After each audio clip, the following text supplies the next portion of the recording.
2023, beginning at 10 a.m. in the council chambers at 1109 B Bayou Road, Marque, Texas, as well as via video conference hosted through Zoom. In accordance with Section 551.127B of the Texas Local Government Code, the presiding officer and the quorum of the Lamarque City Council intend to be and will physically be present at 1109 B Bayou Road, Lamarque, Texas. This location will be open to the public, and the meeting will be broadcast at this location on Channel 16 and via YouTube. The council will meet for the purpose of considering the following agenda. The meeting has been called to order. Kiara, would you give us a roll call, please? Yes, Councilmember District A is not with us this morning. Councilmember District B. Present. Councilmember District C. Present. Councilmember District D. Present. And Mayor. Present. Let the record reflect that Councilwoman Yancey is scheduled to be a part of our afternoon session. Let's move from item 2 to item 3, invocation and pledge. I would like to ask Mayor Pro Tem if he would lead us in our invocation this morning, and Councilmember Carlson if he would lead us in our pledge this morning.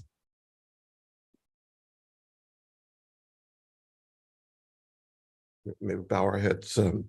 Thank you, Lord. We gather here once again to do your business and the people's business, which is one and the same.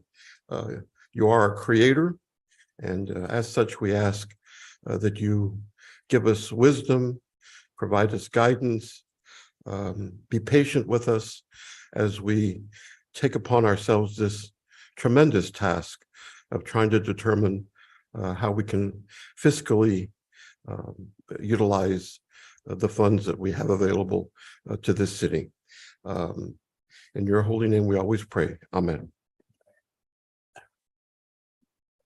I pledge allegiance to the flag of the United States of America and to the republic for which it stands, one nation, under God, indivisible, with liberty and justice for all.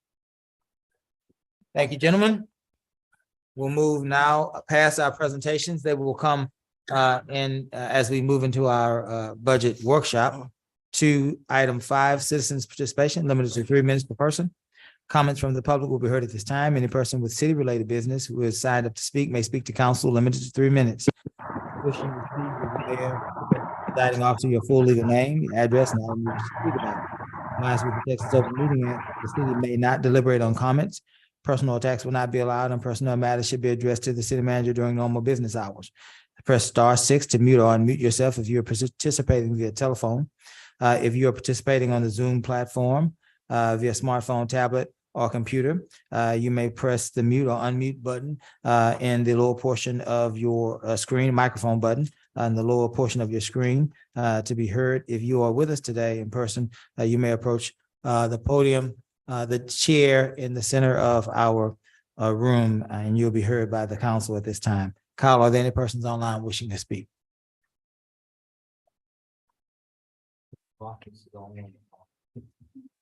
Is there anyone online wishing to speak? Hearing none, we'll move to those that are here with us. Mayor? I'm sorry. Mr. Loftus, your full name and address. Rashard Loftus, 309 Johnson Street. Welcome. Real quick, I just want to reiterate something that I mentioned a couple meetings back, and that pertains to pay for our employees. Y'all really need to consider during this budget season raising the pay for all the employees across the board, especially, and I say especially in capital letters, Public Works. There's no way that our employees should be getting paid $15 an hour, working out here in this heat, doing some of the work that they're doing at $15 an hour. It's ridiculous. The starting pay should at the very minimum, and city manager and I mentioned this, should be at least $17, not a dime less. We cannot attract qualified people to come in here and do the jobs properly, efficiently, at that rate of pay. You're gonna only attract what you get. And we need to raise our standards so we can have qualified individuals that want to stay here long term, not get a job, get a few years under their belt and go somewhere else for higher pay. You train these people up and then they leave us. And that's what's been happening over the last many years. I'm not going to say several, but I've seen it happen. I've been here long enough to see qualified individuals leave. And now we stuck with people that can't even operate our equipment. And lastly, I would implore you all to look into the safety of some of our equipment that these workers are using. I've heard from 1 or 2 individuals that they are using unsafe equipment, and that is a problem, not only for the individual operating it, but for the city as a whole. So I really would hope y'all consider those issues that I just brought up. Thank you. Thank you, Mr. Loftus. We now have one here with us that would like to speak here in person, and that is Mrs. Jackie Pennington. Ms. Pennington, name and address for the record, please.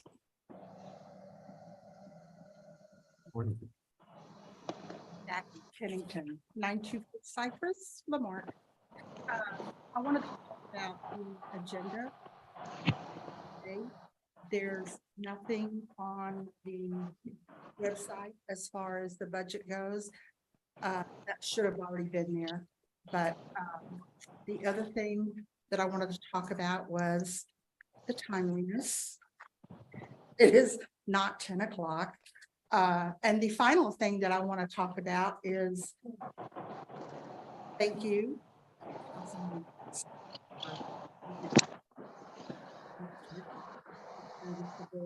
Appreciated. And I appreciate your time. Thank you. Yes, ma'am. Thank you, Ms. Jackie. Any further persons wishing to speak in the audience? Any further persons wishing to speak online? Moving now to new business, item 6. Items presented to council for discussion and for council to provide direction.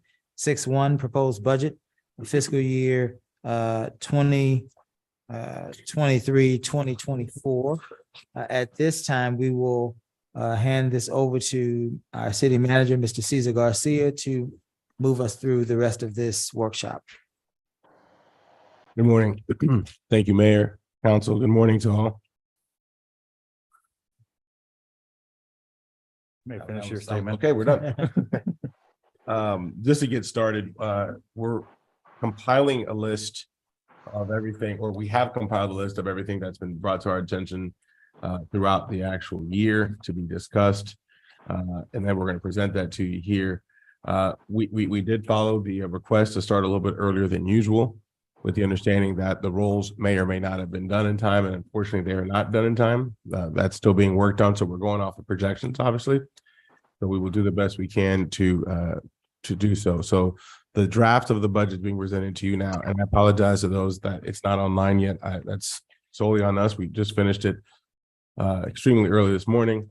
We really want to make sure that it's understanding that this is a living document, obviously, with what we're presenting in that sense. So what I'd like to start with is, based on the notes that we have, is an explanation of our revenue. But before we do that, let me ask you to stop there. You said something about the roles are not done. Yes. That's a very important thing as it relates to how we move forward in budget planning. Yes, sir.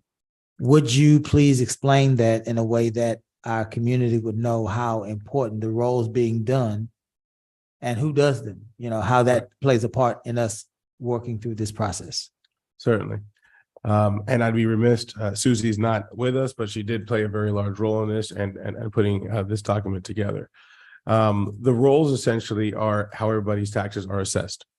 So for those that are here or listening from home, our assessments are based on the value of our homes.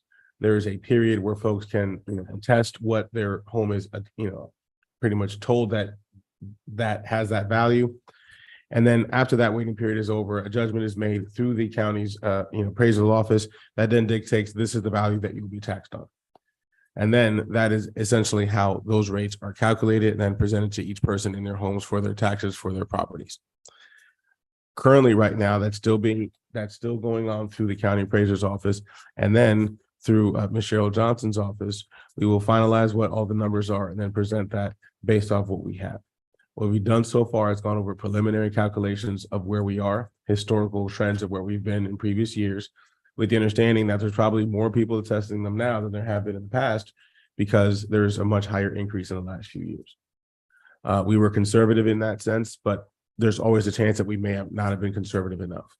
So in the sense of starting the budget process a little bit earlier last year, I think for everybody's comfort, we ended a little bit closer to the deadline than we would have wanted to. However, we want to start earlier with the demands from all the staff, from all the departments, compiling those and bringing those before you in order as we progress through this process. But I'd be remiss about the budget. I'd like Gus to join us a second. I do want to talk about the posting of the agenda and the budget itself, and then going through that process. Gus, if you could unmute yourself and explain that, please. Sure, I'll be happy to. So what the way the agendas for today and tomorrow are posted. Today, it's posted that staff will present the 2023, 2024 proposed budget for the city of Lamar. And then what staff, or the way the agendas are posted and what staff will do is talk about both today, the rest of today, time permitting, and then tomorrow is what the appropriations were for the various departments in this current year, 2022 to 2023, this current fiscal year. That will allow council to analyze how much was allocated this year and what did and what council feels and staff feels did and didn't work. So that on Thursday, the council can begin analyzing what are council's priorities and how does the proposed budget interact with what or address those priorities compared to last year or this current year. I apologize.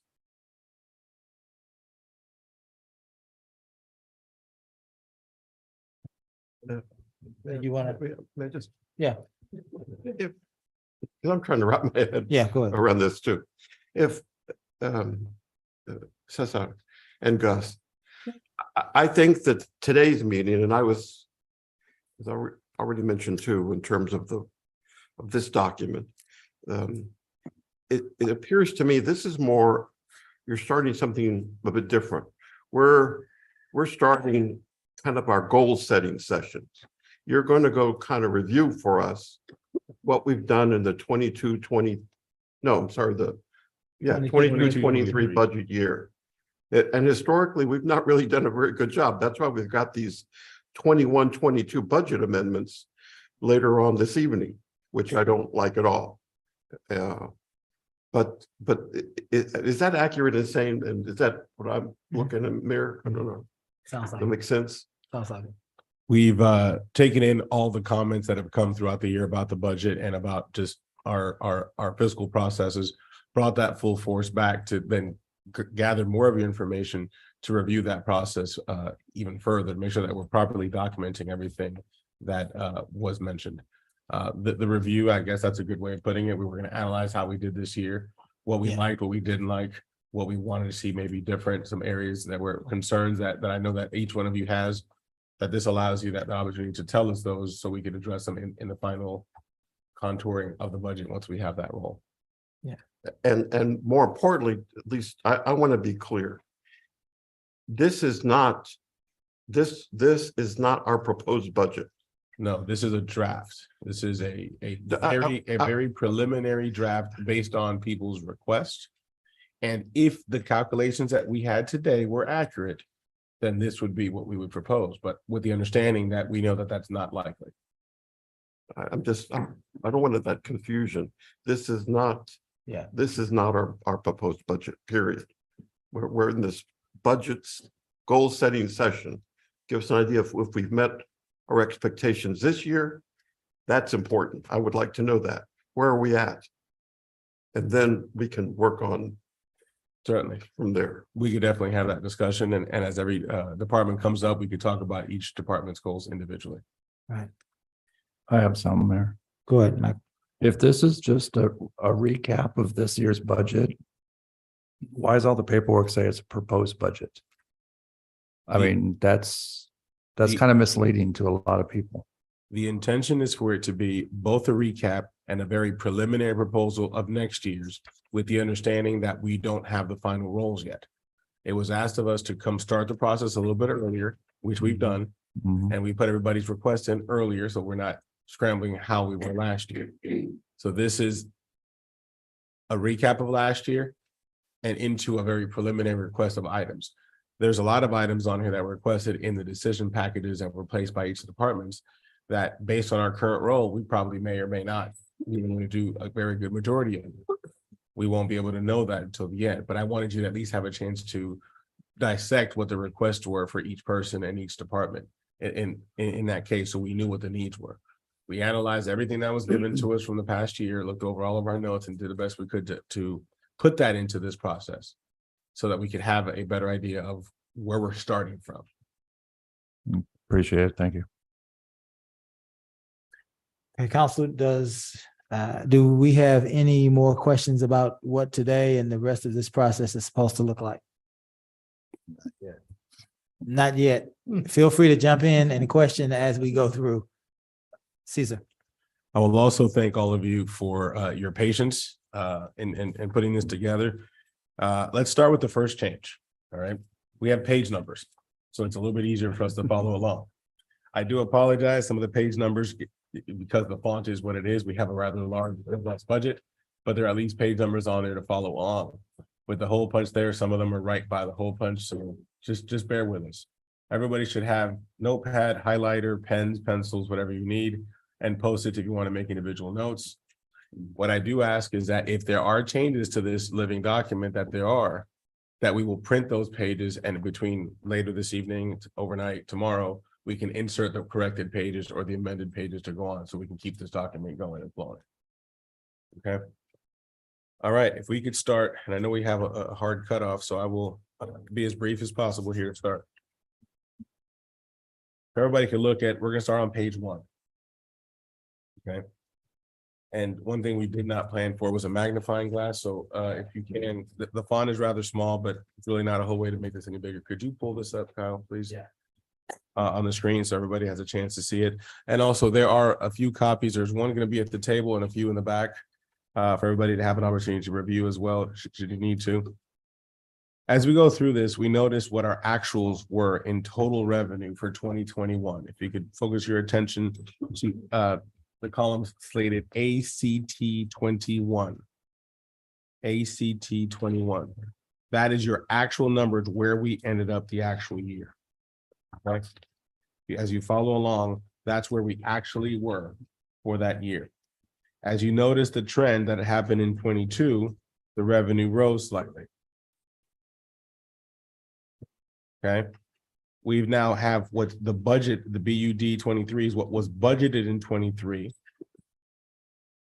EST 23 is what we estimate the year to end at. That's based on our estimates. Remember, we did this at a 6 months snapshot to find out where we were at the time, so that we can then prepare for what we would be. Remember, we're always working 18 months ahead in this sense. The next column is YTD 23, which is what was spent year to date at the time of that snapshot. Base 24 is inclusive of what is in those, what we expect the base budget to be on this year based on our current calculations. Then we go into the packages, and then any reviews is anything that's been cut so far or amended so far based on a regular initial review. And then the last one where it says Prop 24 or proposed 24, that is what we are proposing right now. If today was the final day, that's what we're proposing for those numbers. Yes, ma'am. So very quickly, so that is this online? It is. This, If it's not online, it'll be online any second. And we Okay. just finished it at about Okay. 5 a.m. this morning. okay. So the important part, when it gets online, I think that we need to continue to establish that base 24 looks like, according to what you're saying to us, base 24 is just a revenue projection. Yes, sir. That does not mean, let's be clear, so we all can hear it. That does not mean that this council intends to spend $17,311,000. That's not what you're saying. Correct. You're saying based on the revenue projection, that's what it looks like the revenue will be. Yes, That's sir. all you're saying. That's all I'm saying. Okay, Thank you. So now that we've looked at what each one of those columns represents, now we know where we're kind of basing ourselves for the year. As we continue to look down, we notice each one of those budgets is broken down individually as to where it was and to where it is. We won't go through each individual one, but those essentially to the left are all of your accounts. So essentially all of your administration, finance, and then your judicial accounts all the way down by department, all the way down to 99, which is your bigger fund expenditures. That explains the columns on top and then the labels of the rows by department on the left. I'd like to call special attention to proposed 24. You follow that column all the way down to the bottom. We're proposing that revenue, if everything, the calculations meet, would be 17,311,952, being the proposed total revenue of all the categories. And the total expenditures being 17,238,266. All right, that's just what's in front of you today, again, so that we can be on the same page. If I can pause there before we go to the next section, if there's no yeah, let's questions be on that. clear. Yes. Again, that line, that 17,238 is the city manager's proposal to the council. Correct, We have not proposed.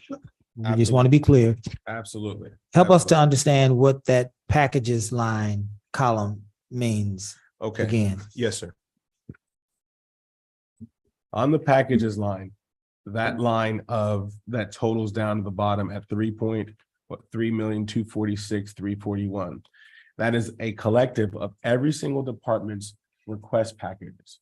Those are the packages that are above and beyond, right? Gotcha. Above and beyond anything of regular operating and maintenance, whether it's new staff, whether it's new equipment, whether it is vehicles for people, whatever is in there that is a capital expenditure or a new addition, right? If it's a new project, we're going to put $200,000 for street maintenance, whatever that is. All of that is listed under packages 24. Okay, So that's what that is. That's what Gotcha. that difference is there. got you.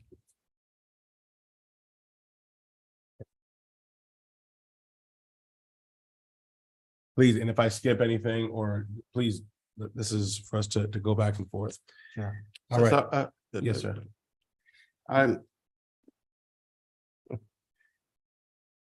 Yeah, it is a small document to look at. That's number one. I'll make note. And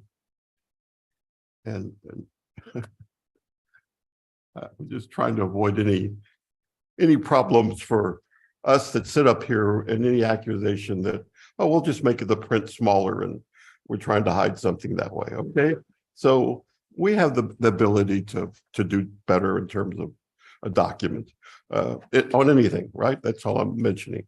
We buy that software, whatever. So that's number one. Number two, just in terms of my working with budgets, it would be helpful.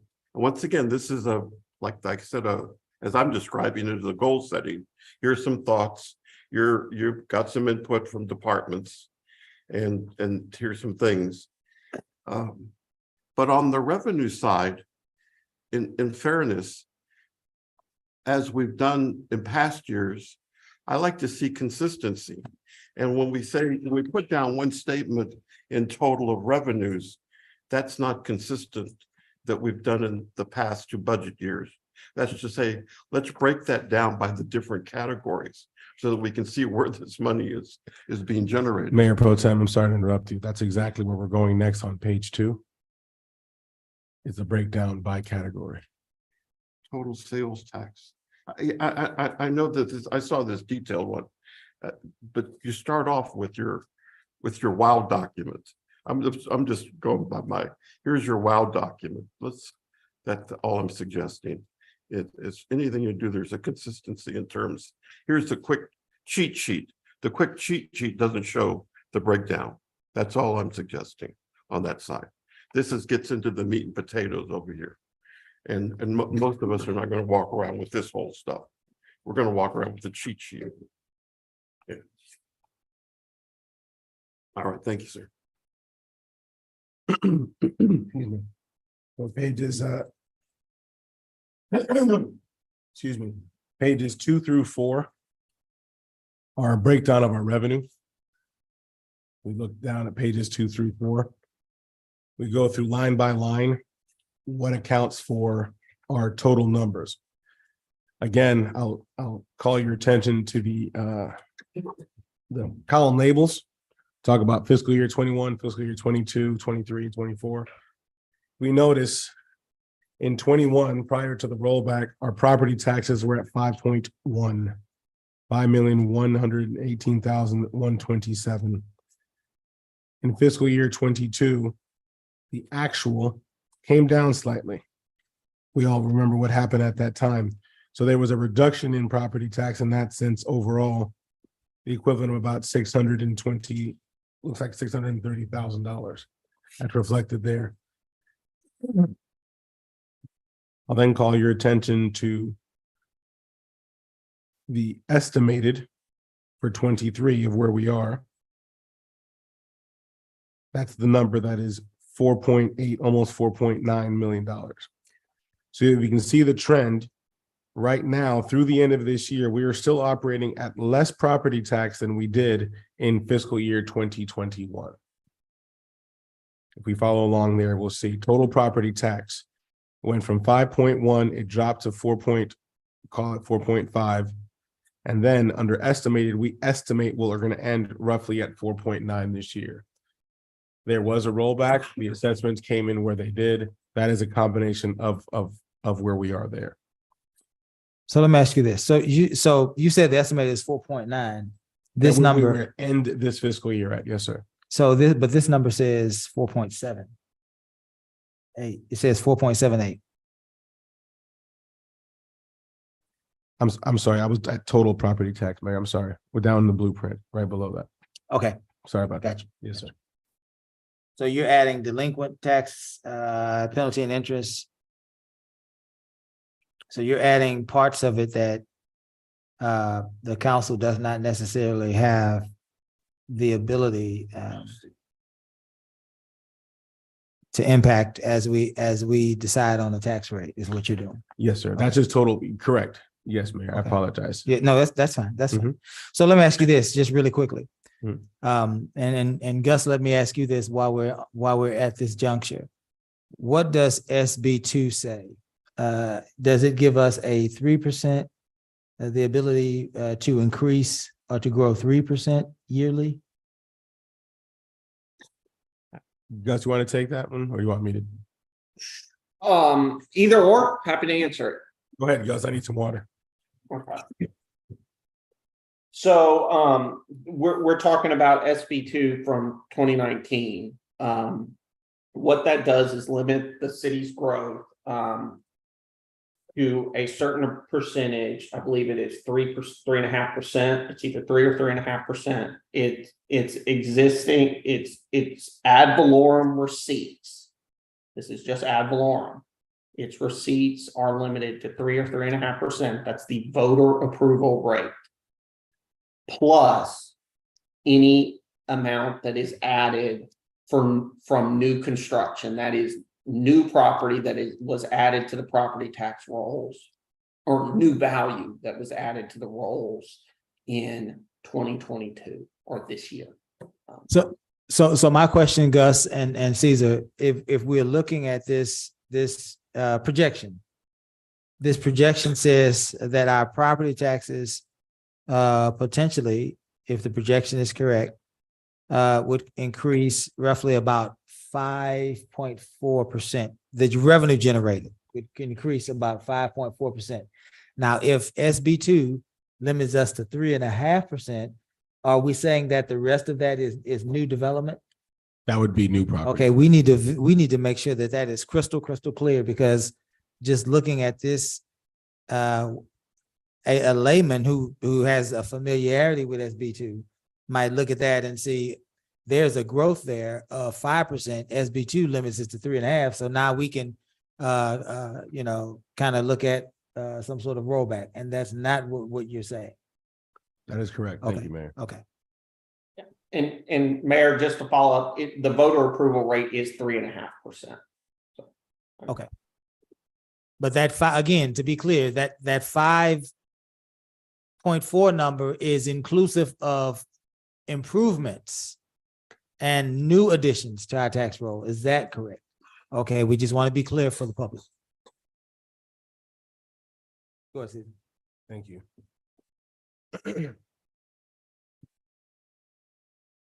I know that part of our monthly reports that we provide are also, and it does go through our EDC. If I can call your attention to the next line that says total sales tax. That next line shows a breakdown going through, again, going back to 2021, you'll see the trend where the sales tax continues to rise. It went in 21 from 4.9, in 22, 5.1. We are projecting, again, estimating for 2023 to be roughly at 5.3. Following the same trends and the same increase of roughly coincidentally 3.5%. This is how we made our projections as to where we feel that our sales taxes will be at roughly 5.5 at 5,569,170, roughly that 3.54% increase.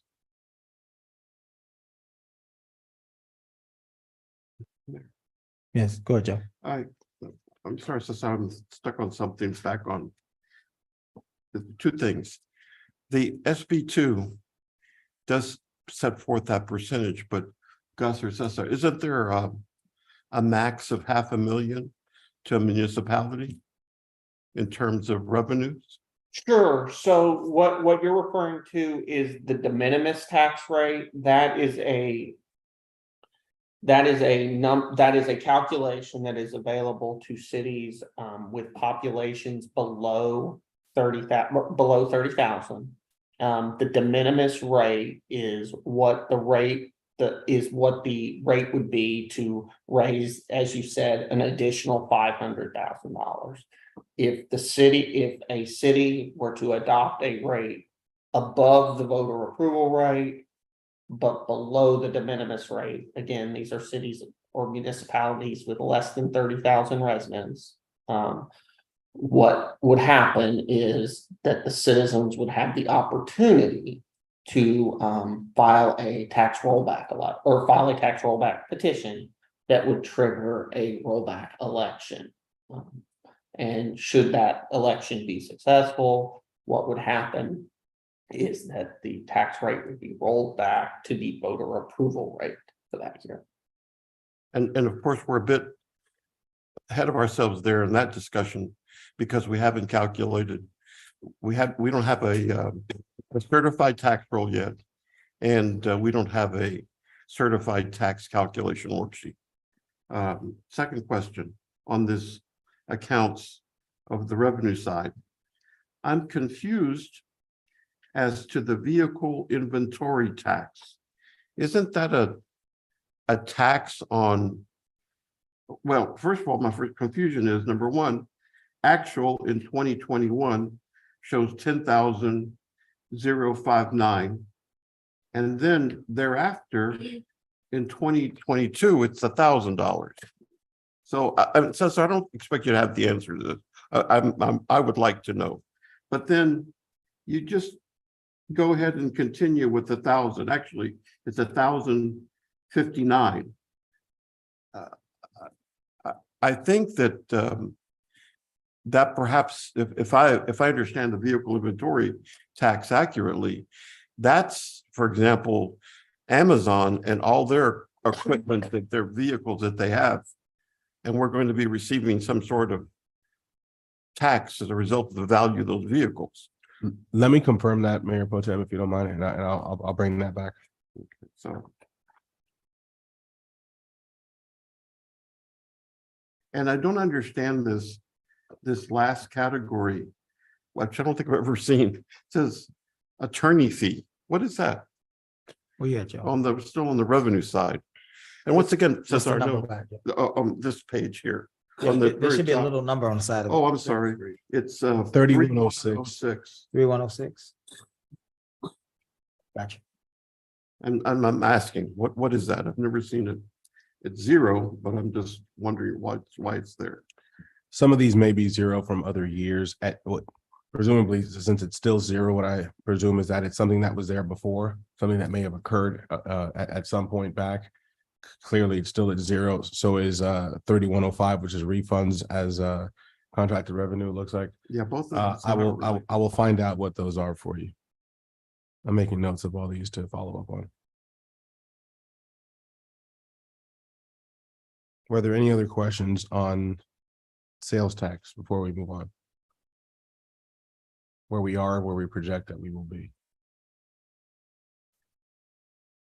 Okay, moving along, we've got obviously miscellaneous tax. We know where those are. That's your bingo and your mixed drink tax. Your franchise taxes are pretty solid and consistent all the way through. You'll notice your Texas to Mexico, your center point, and so forth. Those what those lines are. If you notice, if you notice, those numbers for the most part stay pretty consistent. We have noticed the franchise fees over the years going down slightly, and we're following that same projection just to be safe. How are we seeing on 3201? How we budgeted a revenue projection of 200,000. What was the thought process? Because as we look at actual fiscal year 2021 and 2022, we see 90,000, 86,000. We look at the projection of this year, we see 96,000. What went into our thought process last year to project 200,000? Because we certainly did not reach that projection. If I remember correctly, a lot of that had to do with some of the development that's going on the west side that has not completely come to fruition this year as far as all the homes and so forth. That's where the majority of that speculation was. We were probably a little overzealous there. We should have been more conservative. It probably should have been closer to safely 100,000 maybe, since the year before it looks like we did 86,000. So maybe that would have been more of a projection there. So that's something that we'll make sure that we look at as well. Okay.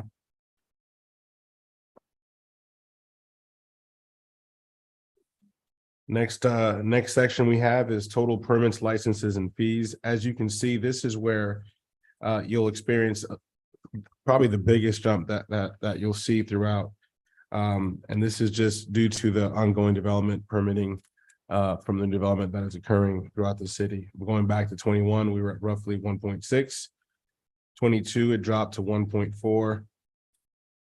We budgeted to be similar to that, not knowing what happened. We actually have exceeded that greatly. If you notice, we're estimated to be at about 2.1.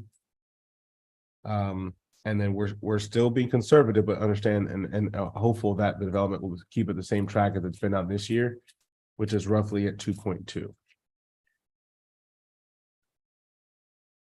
But this is a testament to the development that's going on within our city. This $86,000, I'm on line item 3329. 3329, yes, sir. This rental registration permit expenditure line item of the projection of about what, $86,000. How many homes does that reflect? I'll get you a number. Because here's the deal. We need to be sure that we are registering those rental properties within our city.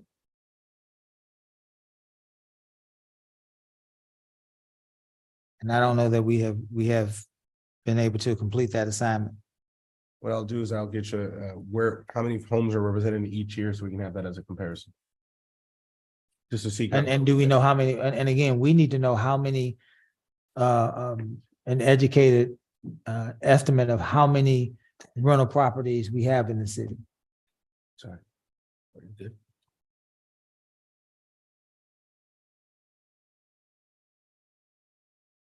Okay.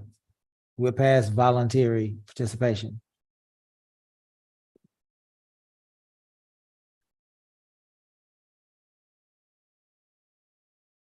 I'd like to see that during the budget process. Thank you. Yes, sir. Were there any other questions on permits, licenses, and fees? I have a question for you.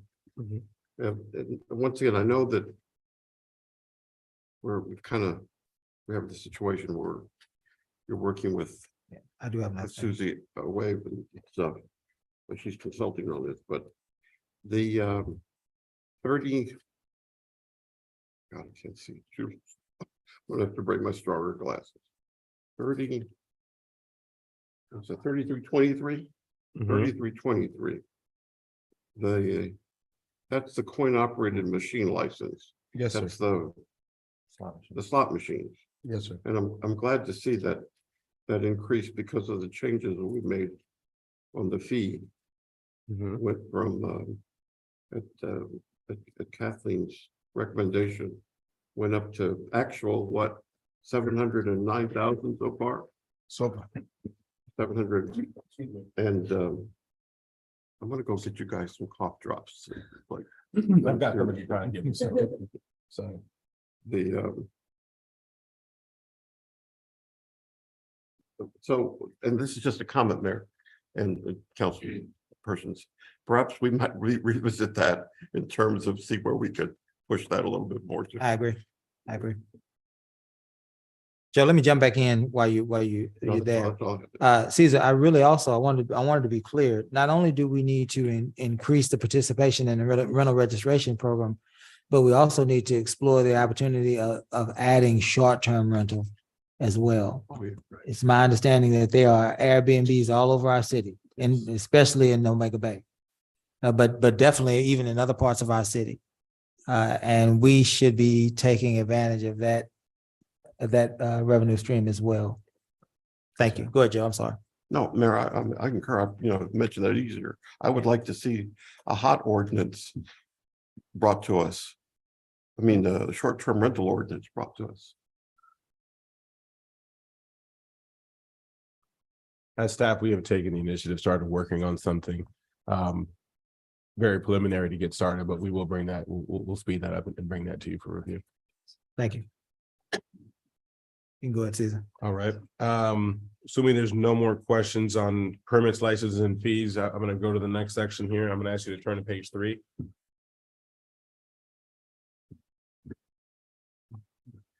Toward the top there, we'll look at total court fines and fees. We'll notice where we were in 2021, and we know that was during COVID time. We know historically back in before COVID time, this number was much higher, just about double what it was there. We noticed that the continued trend where it dropped in 2022, and this year where we project to be again this year, slightly above where we were last year, but still the trend is different. We are proposing a slight increase this year of 435 in hopes that we can continue getting back to the numbers we were pre-COVID, one step at a time, being that we're going to be roughly close to where we were in the numbers of 21 if we hit those projections. I think the council also needs to see these numbers in relation to police contact numbers as well. These numbers need to be in the context. We need to understand whether or not our police officers are continuing to keep up the level of contact in the community. And if that is so, if we are continuing to keep that level of contact and these numbers are what they are, then so be it. If that level of contact has dropped, then we need to understand what we need to do to help support our police department to get them where they need to be so that we can continue having those same levels of contact. So we need to look into those numbers to see where we need to support the police department and the municipal court system is what I'm saying. So when we get to that part, I'd like to see information associated with that. Thank you. Absolutely. That's fine. If we could go to, if there's no comment on the library fines and park fees, those are pretty minimal year by year. And Cesar, Yes, sir. just so you know, I'm reserving I'll come back with other. I'm gonna have to study this closely. Absolutely. No, There's so much. the whole idea here is to present something, get your feedback, for us to go hunt to those answers down. I know staff is listening and taking notes. I know we have a police officer here present who will get these notes back so we can start preparing these questions so we can be more efficient this year in getting those responses to you.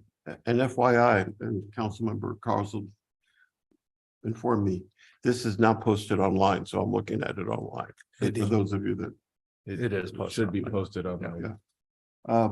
I am interested in this category 3321 of because it seems to go down. We're back The on, alarm, 3321 alarm, what is that, alarm reg, permit fees, that's alarm registration. registration, Mhm. permit fees? And I'm assuming those alarms, are they fire alarms? Are they home security systems? What Those is- would be home security. Huh? Those are home security. I'm just, we have more new homes. I'm just curious that it's going down. Why? Okay. And the other category that didn't quite make sense to me, where I see a decrease from 2021 of $201,000 is the following, that 3325 plan review fee has gone down as well. And when we have more homes being constructed, more proposed, that one's also not making sense to me. Okay, we'll get to those responses. And I'm sorry, just going 3328 vendor special event fee. We've the whole of 21, 22, there it's zero. I know we've collected something from some activities. At least I think so, Mayor, don't you think? Well, yeah, Joe. I'm at 3328 vendor special event fee. If I'm assuming that's like use of the park or parks or something. But it's zero all across that. Those may have been captured under park fees, but I will look into why those are that way.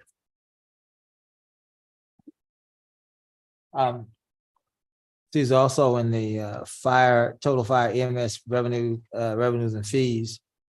3531, it says fire service fees. The council just, I believe, took action on a new fire service fee contract with the understanding that there will be an estimated revenue generation. And so at some point, can the council's action be reflected in that line item? We should be projecting some revenue. We just passed. Technically, it's coming back tonight, Okay, so it hasn't passed yet. We were ready to put that in, but once it passes, we will certainly add that. Thank you. We're at about 100,000, give or take. thank you. Yes, sir.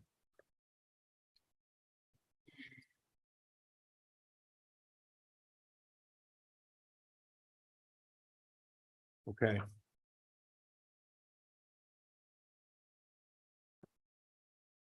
Did we want to stop there? Because I know we've got a hard stop to go to the groundbreaking and take a break. Did you want to start there? We're at about 11:15. Rezoning. So explain, explanation, I would like to know why we've gone from 21, $3,000, approximately 3.5 thousand on 3,300 rezoning fees to the 26,000. Why was that? Why did that occur? Are we doing something better now? Take a look at that.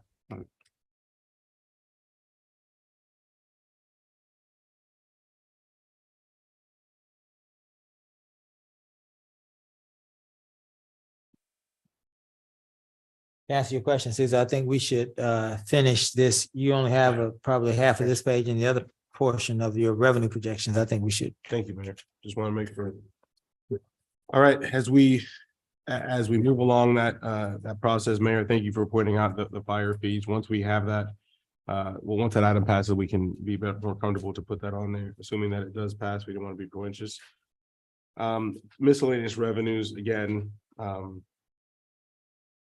are pretty consistent. If you notice, we have been taking advantage of investments in certain capacities this year. I do want to highlight that Susie did pretty remarkably considered to previous years on investments. And then also just overall, that's allowed us to make up some ground in that sense. If we continue the same progression, we will be roughly at the same, a little bit higher next year. So a few things. Number one, 3322. I believe the council took action on an opportunity to recoup some of those monies associated with filling public information requests with state associated fees. Why aren't they reflected in that public information's request line item? And what are we doing? Second question, 3619.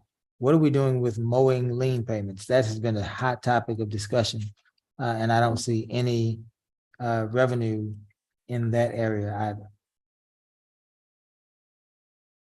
You want to go first here on the open records?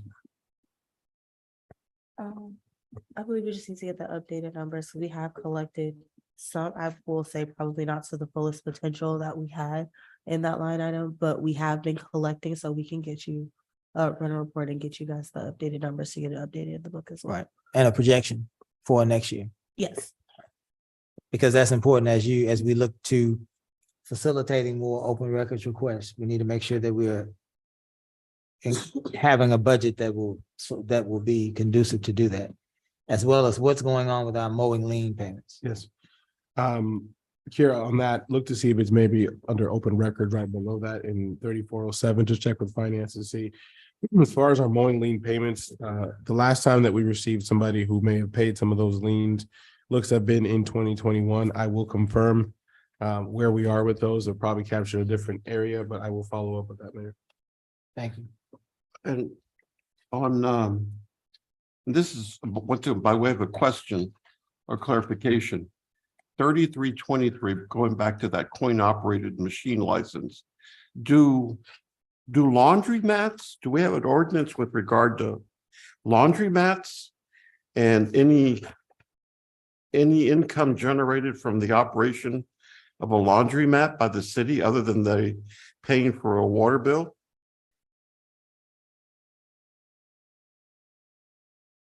So I'd like some clarification on that. And if not, what do other cities do with regard to laundromats? Is there some sort of permitting fee chart?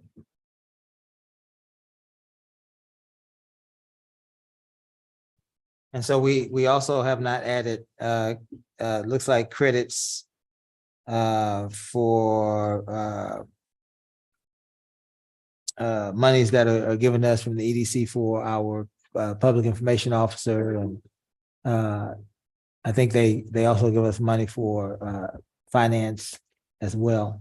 That's on page 4 under 9019. Page 4, Yes, sir. 9019. Yes, sir. So you're calling that an administrative fee? Yes, sir. Okay. We certainly, let's make sure we are clarifying that, what that actually means.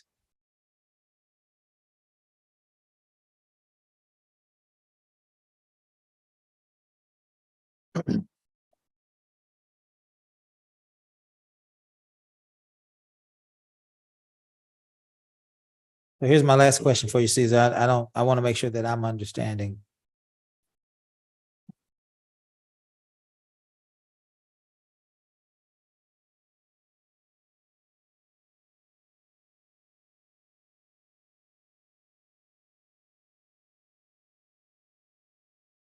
I'll hold that thought. Proceed.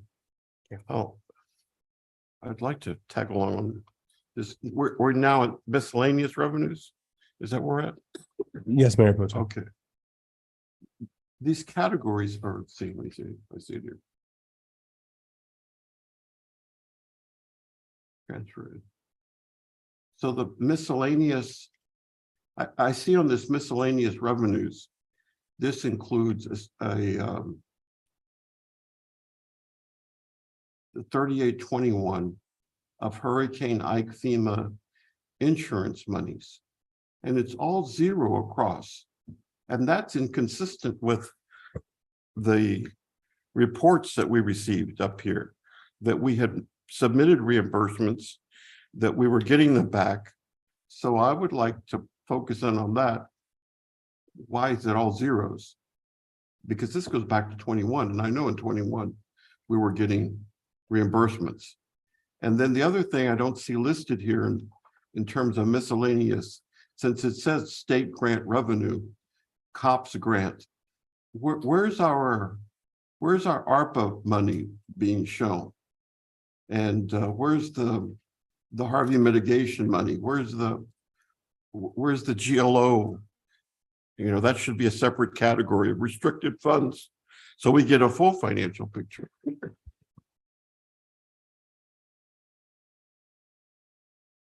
If you remember, GLO is passed through. So technically it hits our account and 5 days later it's gone with payments to vendors. That could be one reason why it's not reflected, but I'm making note. Why is 3821-0? Where are the ARPA funds reflected and the GLO question? Yeah, but that doesn't, that answer the pass-throughs, that's from an accounting perspective, that needs to show on our books. In and out. Yeah. Clearly. As well as Caesar, we need to understand again, a lot of this information needs to be able to be received by the community, which is great information, by the way, great information. So, but it needs to be digested by the community in terms that we can all digest. So I would like to also see, along with what Joe is saying, those monies accounted for. I'd also like to see the budget, the revenue streams broken down into percentages so that the people can see X amount of percentage of our budget is your property tax. X percent of our budget is sales tax. X percent of our budget is utilities, and define what that is. X percent of our budget is miscellaneous revenue streams, and you can list those so that we can see how our budget is, how our revenue is generated, and then we could possibly compare that to other cities to see how healthy we are, to see if we're on the right track. Good information, though. Good information. We just need to distill it down a little more. Okay. So. We have time to talk about some of this stuff. Yes, sir. When we get through to, when we move forward in this process, we will allow for the public to have comments to come. I mean, you're not gonna do the whole thing, then we're gonna comment. No, sir. We No, don't sir. take notes, you can do it as we go along. Yes, we'll do it as we go along. We'll do it as we go along. Now, as provided that we can do it with limitations, right? We can't have, that would be a public hearing, and we would have to call a public hearing. Yeah. Right. But we can have limited dialogue. Yes, absolutely. Mayor, Hey, Cesar. one other category here, I'm sorry. Go ahead. Go ahead. 8026, it shows the transfer out for the Omega Bay is 0. I know we've had money allocated for that, Yeah, but it's not reflecting. I know you have a laundry list of stuff. Could you add that to it, please? the charge is 0. That's not accurate. Sorry, Mayor. Thank you. No, you're fine. You're fine. I by the way, Cesar, I do see. Oh, I'm sorry. What page was that? Page 4. 8027 is the line he's referring to. It's all 80. 0. Yeah, 8026. Oh, Gotcha. I'm sorry. Yeah, 8026. Thank you. And since on one other category that I've been looking through this, and once again, it's the first time we're looking at this all together. And it's a question that I've asked, others have asked, but what about all of have we fully spent all of our bond monies? And I remember when I first joined council, I was surprised with some pump equipment that went out and Mr. Jackson telling, oh, don't worry about it. We've got money from this bond that was left over. And I would like to see a full accountability of how much the bond, what was spent.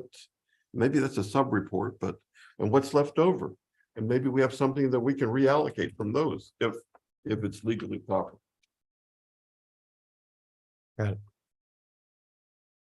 My only question that I have is on this section 9010 on page 4, the transfer hotel fund, where in this document does it show any hotel occupancy tax that we should be collecting? We haven't gotten to that section yet. That's one that we're still working on. So when it's ready for your package, it'll be included in there. Let's try to bring some. Gus, are you available? Is Gus available? Yes. Moving forward, I basically, as presider, suggested that I will allow for public comments while we go through this workshop. What I'd like to do before we even commit to this, what I would like to do is I would like to say that we would allow for a couple of persons to come at certain junctures, first come, first serve, to ask questions that might be able to be answered in preceding meetings or preceding workshops, or even later in the same workshop. Would that be allowable? I mean, I think, I don't see an issue with that. Of course, the meetings, all of our meetings have, public comment noticed in them. And I would just say that there would need to be, I would encourage, some reasonable time limit on the citizens. Not everybody's, we want to hear from everyone, but you know, we in interest of the council and the citizens' time, to move things along. Sure. So council as presided, what we will do is some of our some of our public have an interest in our budget and they have questions. So what we will try to do is, as we go through each department, we will allow for first come, first serve in the audience. One or two persons, if they so choose to ask questions, so that we can see if we can get those questions answered. This is definitely not the time to speak for or against a budget, because we don't have one yet, but definitely the time for our citizens to ask questions, as we are on this council asking questions as well. We just want to make sure that we limit it for time purposes. First come, first serve, one or two, in line with what our city attorney is advising us. Any objections from council to that? Caesar, Certainly, Mayor. Did you want? are we at a stopping point? We technically are, if there's no further questions on the revenue, and if we could, it's up to you as far as if there's no further questions. I've made notes of all of our questions today to follow up on and get back, so. Okay. Any further questions, council, on the revenue projection period? We will take a break then. I believe there is a council function that you need us at. We will move to that function. We will adjourn and we will reconvene at 1 p.m. This budget workshop stands adjourned until 1 p.m.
Good afternoon. We are back in our special city council workshop, July 24th, 2023.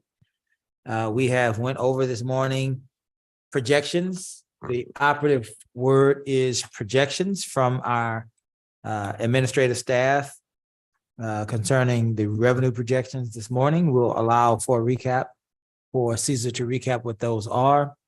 And then we'll allow Caesar to proceed to the next portion of our budget workshop. Caesar. Thank you, Mayor. This morning, we went through pretty much section by section what our revenues have been to date, with an explanation of the breakdown, showing what the differences have been from each area, from each side. And again, as you mentioned, breaking down exactly what we project them to be based on historical data, and also some things that we know to be true or coming down the pike. Again, this is for those joining us now, this is simply a projection. We do not have the final tax rolls, nor do we have any sort of idea of when those will be prepared, except that we're hoping that they're going to be done within the next week, so we can get this thing wrapped up here rather quickly.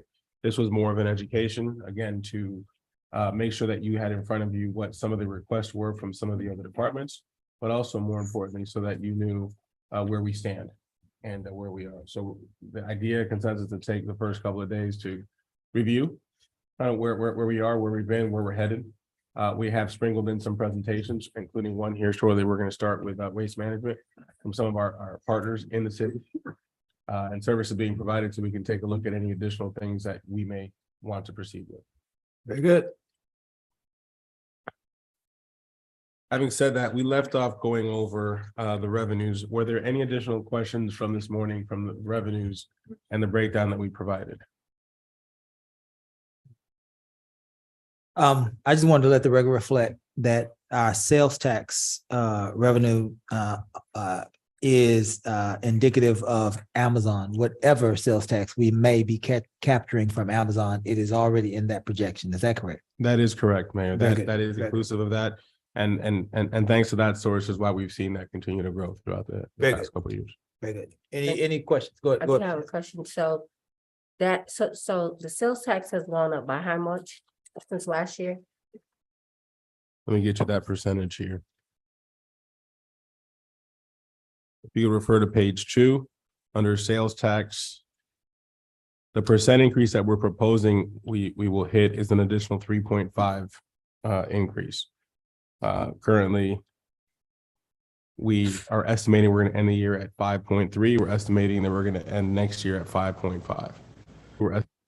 For sales tax, and you'll see that accounted for throughout the last few months, or excuse me, last few years, dating back to fiscal year 2021.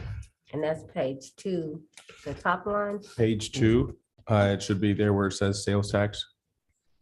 Okay. You'll see that entire line across. Okay, sales tax, there we go.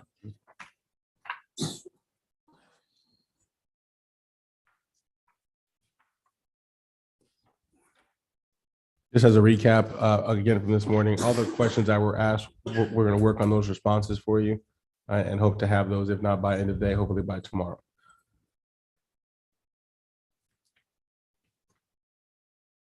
And that 3.5% increase, you think is attributed to Amazon? It's a combination of things. We know that we've been affected somewhat by the construction on 45. So that's been kind of a saving grace, if you will, to keep that moving forward.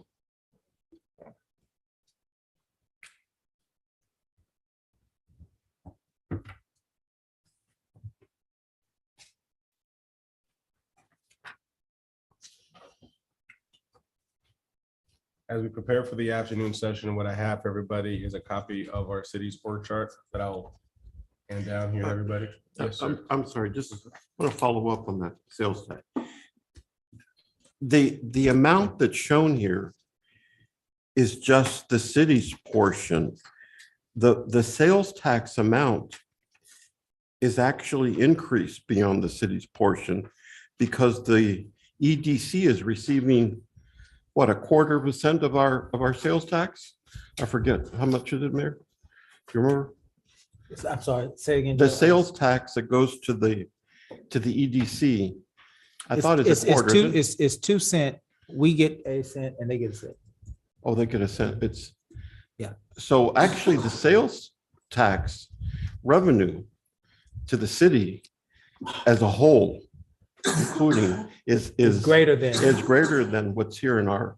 Right. So I think that's important for us to understand tracking. We're only wise. realizing in this revenue Revenue stream, 50% of the total. That's what you're trying to say. That's exactly correct. That makes sense? Susan? Yes, sir, it does. Thank you. So the question then becomes, if you, can you let us know how much it would be total? With the city, the EDC and all of that, how much would that increase be total? Yes, ma'am.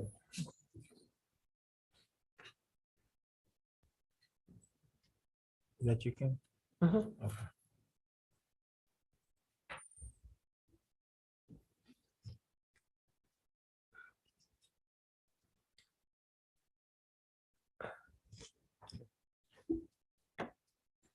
Excellent.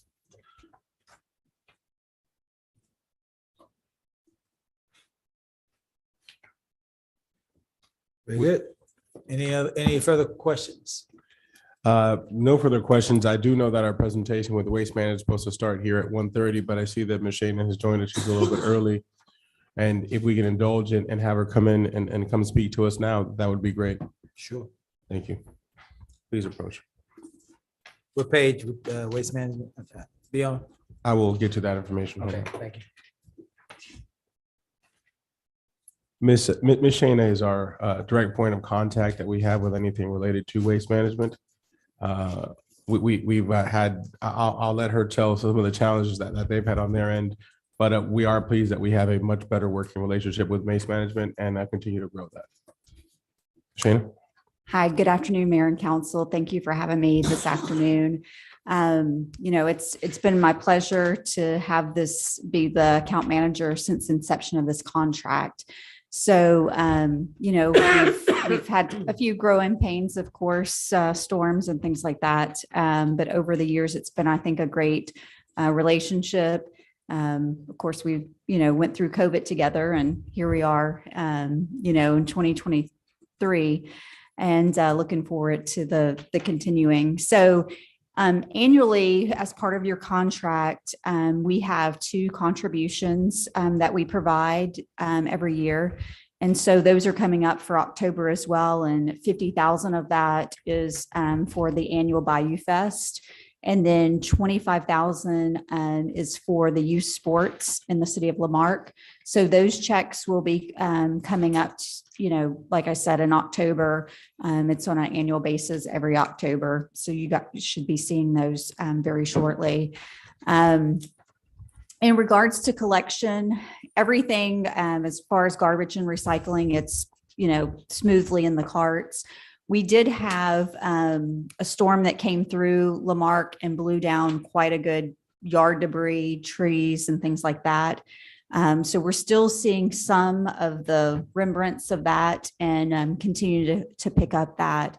One thing that I would try to remind homeowners, like if they take down a whole entire large tree and they pay someone to cut it down, make sure that they're talking to them about hauling it off. Some of these trees are large and very mature trees that just can't fit in the normal collection of garbage. And so I think sometimes the homeowners are misled, thinking that it was going to be hauled off by the contractor who is cutting down the tree, and they leave it at the curb for us to try to figure it out. So when they're thinking if it's something that they can do physically and it's, tree branches and things like that, or a smaller tree that can be cut up in smaller pieces, then that's one thing. But some of these very large mature trees we're seeing with big stumps that become a problem for pickup. So that's what we're seeing as in regards to brush and bulk right now. I would like to extend, I know we've talked about this in the past about having you guys out to our recycling facility for tours. And I just think time and, COVID in the past has kind of been a roadblock. So I would like to, in the cooler months, right now it's way too hot. So it's about 15 degrees hotter at our recycling facility than it is outdoors right now. So be thinking October or thereafter. And we'll try to set up a calendar invite for you guys to come over and take a look at our new facility. I say new facility because all the equipment is new, but it is an existing recycling facility. We just did some major upgrades. And so it's really eye-opening for especially mayors and city councils to come see their material and, what happens when it comes to our facility. So I would definitely extend the invite for the cooler fall season. And then in regards to our annual request or annual adjustment. So there is a clause in the contract for an annual adjustment of 3%. So that takes effect on October 1st every year. That is a one-time adjustment that we do each year. And I have sent those figures and calculations to Susie. So I don't know if they're part of your packet for today, but also those were sent to Susie for the adjustment for in October. And so I am definitely here open for any questions that you all might have. Like I said, again, I appreciate the working relationship with staff. I think, any time that we have something that comes up, we're pretty back and forth, be able to get some resolution very quickly. So I appreciate that. Very good. Do we have any questions for waste management? I have a question. Go ahead. How long have we had this contract again? The contract, the initial term of the contract is up October of 2024 next year. There are some additional, I think, 2-year extension terms to the existing contract if you decide to activate those. I think it's a mutually, agreed upon, but next year, that would be the end of the initial 7-year term. Oh, okay. So far it's been 6 years. Yes, ma'am. Okay. So every 6 years you go up by 3%? So annually, it's a 3% price adjustment currently. Okay. I want you to consider, since our price is going up every 3%, adding $750 every year to the $25,000 that y'all sent for our youth, just to be fair. You understand what I mean by that? Since the cost is going up. I'm sorry, I sound horrible. I'm trying not to get everybody sick. So, but just to consider that, to add that to the 25,000, and that would be $750 every time we go up. And that's just, I'm an advocate for our youth. There's a lot of things that are happening in our community where we need more resources. We don't have a lot of recreation. We don't have any recreation facilities. Am I right? Besides our park. No, besides our parks. So I just kind of want to put that on the table to consider. And if you guys would be willing to do that, I think that'd be great for you. Okay. I can definitely take it back for consideration and get back with you guys. Because I know inflation is hitting everybody. Oh, it's terrible. I mean, I was looking at CPI and it's still like, if you look at just at CPI, around 6-7% Yes. monthly lately. So it's yikes. And thank you so much for that 25,000, because it really, really helps. And please let your employers know that, your owners. Absolutely. Thank you. Jeff? Oh, yes. So, Cesar, where is the income from waste management reflected on this sheet we have? I'm trying to locate a page number while following along. If you give me a moment, I'll see if I can track it down. Water and utility starts on.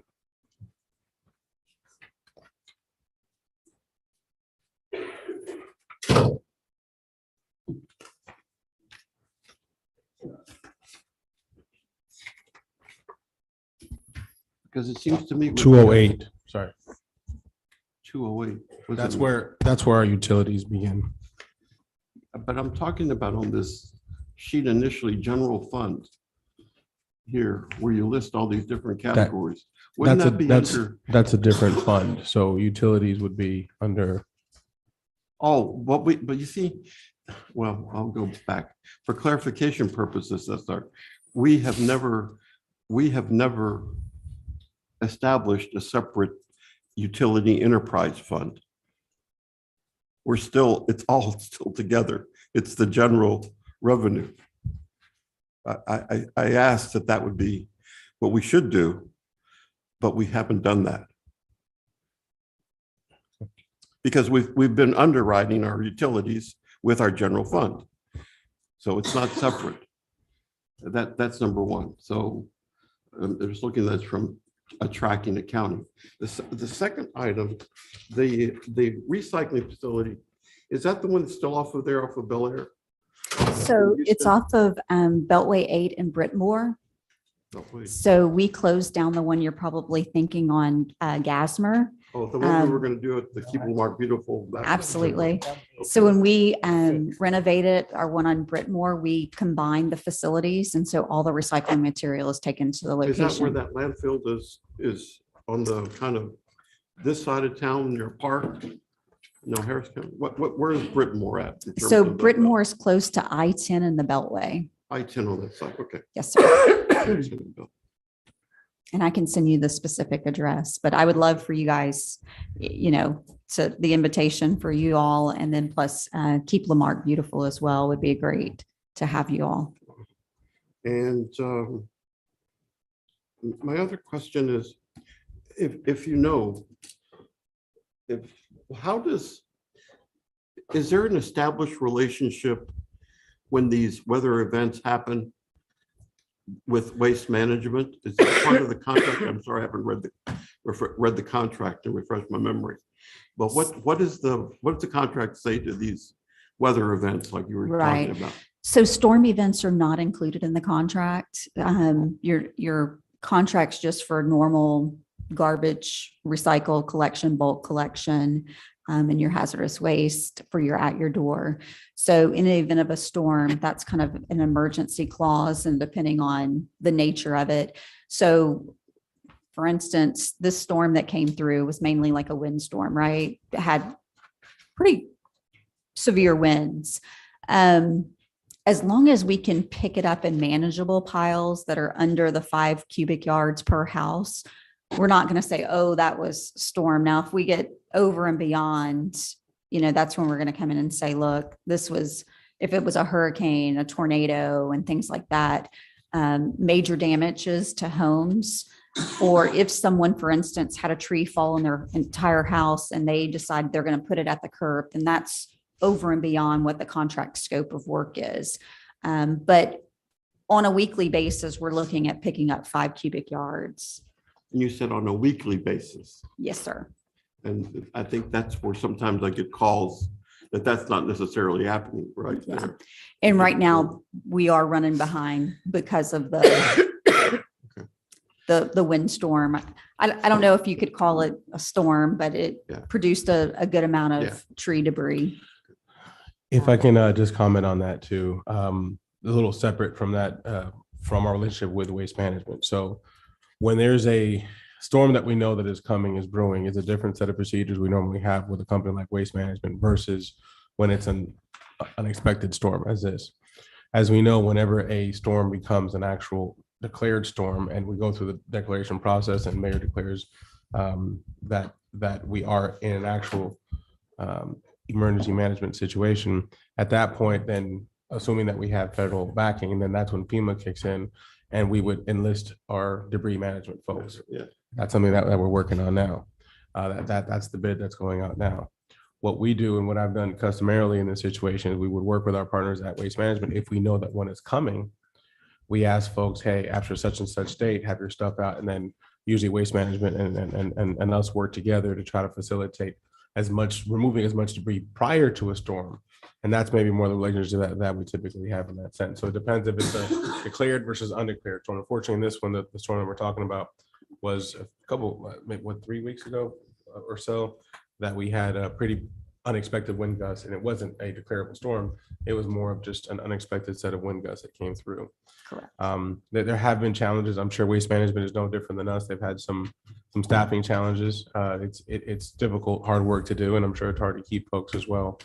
But it's something that anytime that we've had a chance or a situation, we reach out to Michelle, and she's been very responsive on that. We do ask if it continues to be, because obviously we can't monitor each home. We do ask residents to please let us know so we can immediately contact Shayna so she can get with her team to make sure that we address those as soon as possible.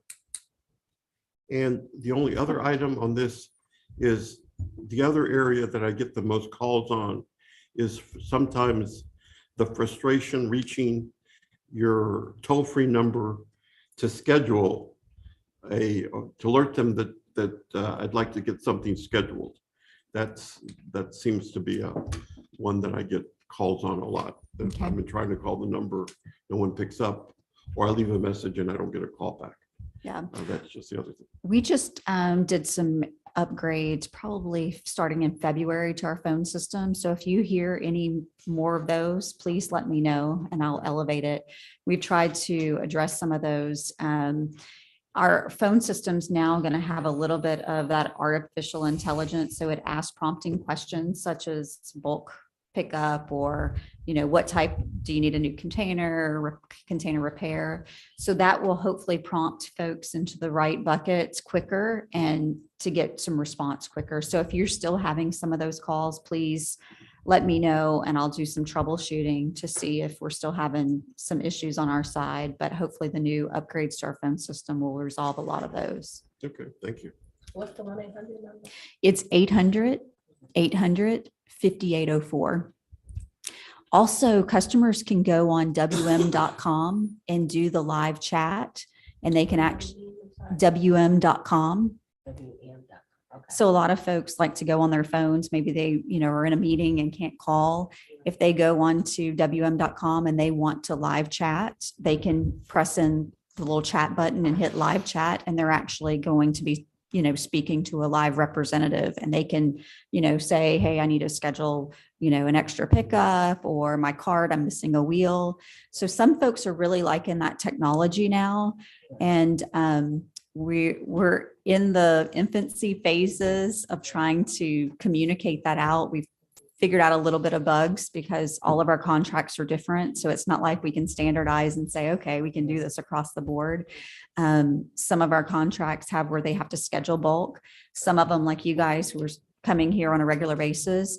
So we're trying to make sure that we have all those systems in place so it gives them the accurate information. But if they go to the chat, they can get, a representative as well that way too. I'll put that under your name. Absolutely. I wanted to also just take a moment and mention to the fact of we continue. One thing that's fairly well received is each year we put out the calendar of all the pickups so everybody can remember, because I'm sure that everybody has it. Well, is this my recycle week? Is it not? That we just forget. So that's something that residents find helpful. I think everybody gets that insert and puts it on their fridge and so forth.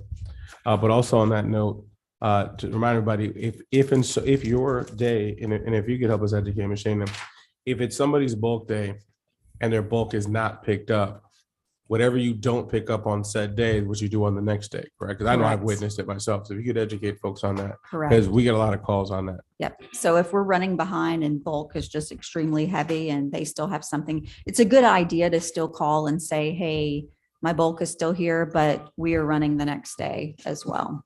So, I mean, that's a great point. We want to know, because maybe we passed and we missed the bulk or something, but for the most part, if there's something that we missed out on bulk, we're going to go the next day. Typically we do not run on Wednesdays and Saturdays, but if we're running behind in bulk, we will run those days just for bulky collection.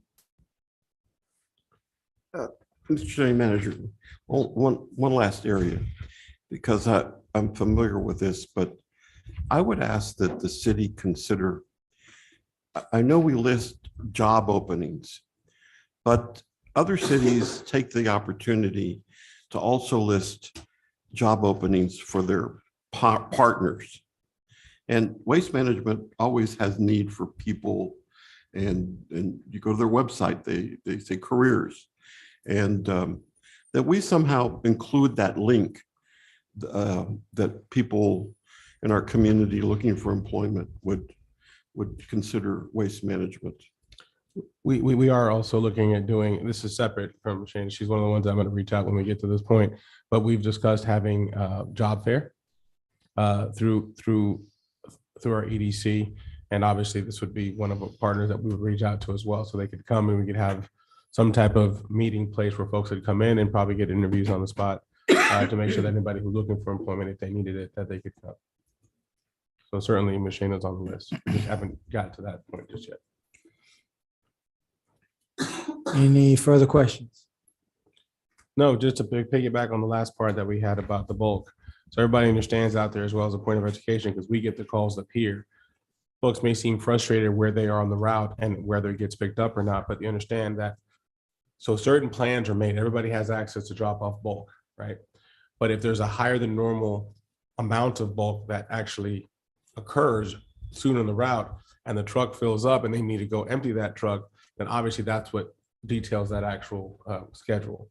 So for education purposes, I just want everybody to understand that, because a lot of times we get the call saying my bulk didn't get picked up. Well, adjustments are made throughout the year, whether it needs a higher capacity truck or another truck or whatever the case is, but we try to plan for that according to budget and everything else. I'm sure that we're not the only clients that get those calls from. So Yeah. do you want to comment on that? No, I mean, that's exactly right. I mean, it can only fill up so much, and, you know, sometimes we can't see the unexpected, like this little storm that caused more than what we are used to. So, you know, that does fluctuate what the bulk looks like on a weekly basis or daily basis, depending upon that. And last point I wanted to make was to touch on the relationship with Keep Lamar Beautiful and the cleanups that you guys are doing regularly.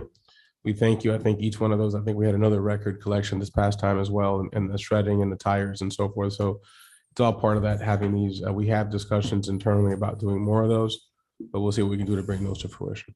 Absolutely. I'm looking Thank you. forward to scheduling the fall one Absolutely. coming up soon, I'm sure. Here soon.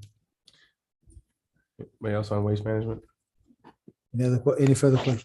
No, I just think we need to articulate, and maybe we have an inside Lamarque, and we can get that information about the website, about the bulk information inside Lamarque. I'll work with Shane and put something together. Perfect. Very good. All right. Thank you. Thank you all. Have a great day, evening. Thank you. Thanks, Shane.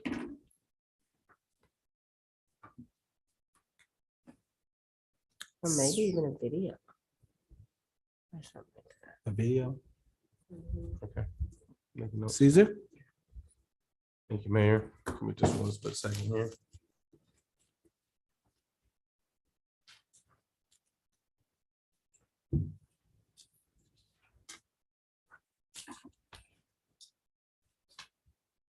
If I could draw everybody's attention, I just handed out a document to share with everybody for org charts.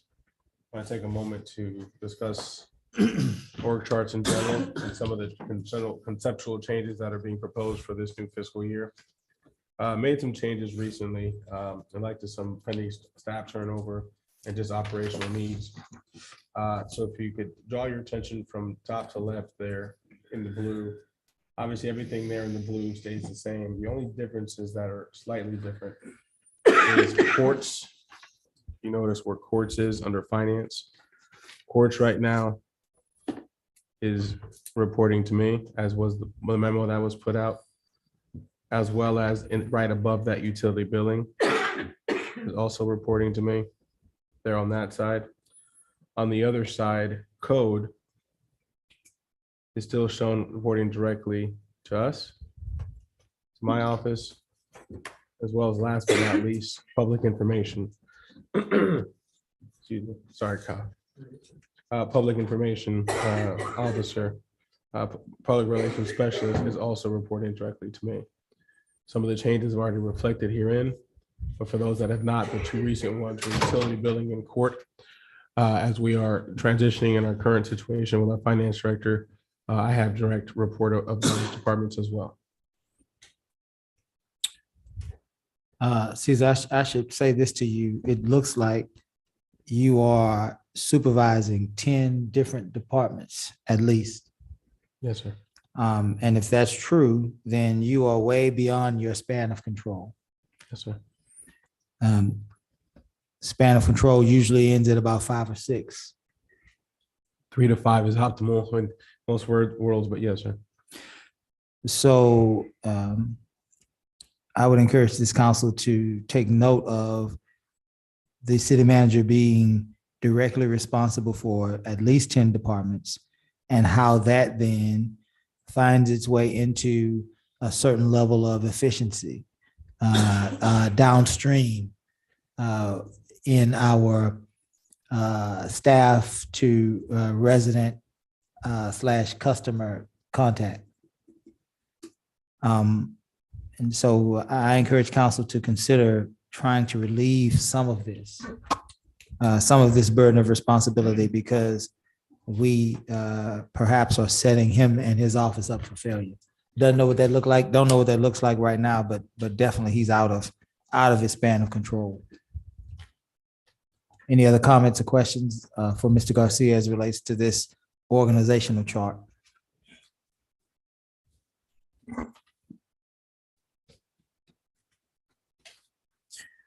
Mayor, just We right will, now, go ahead, Cesar. I just wanted to comment. while And I we're- think Joe wants to.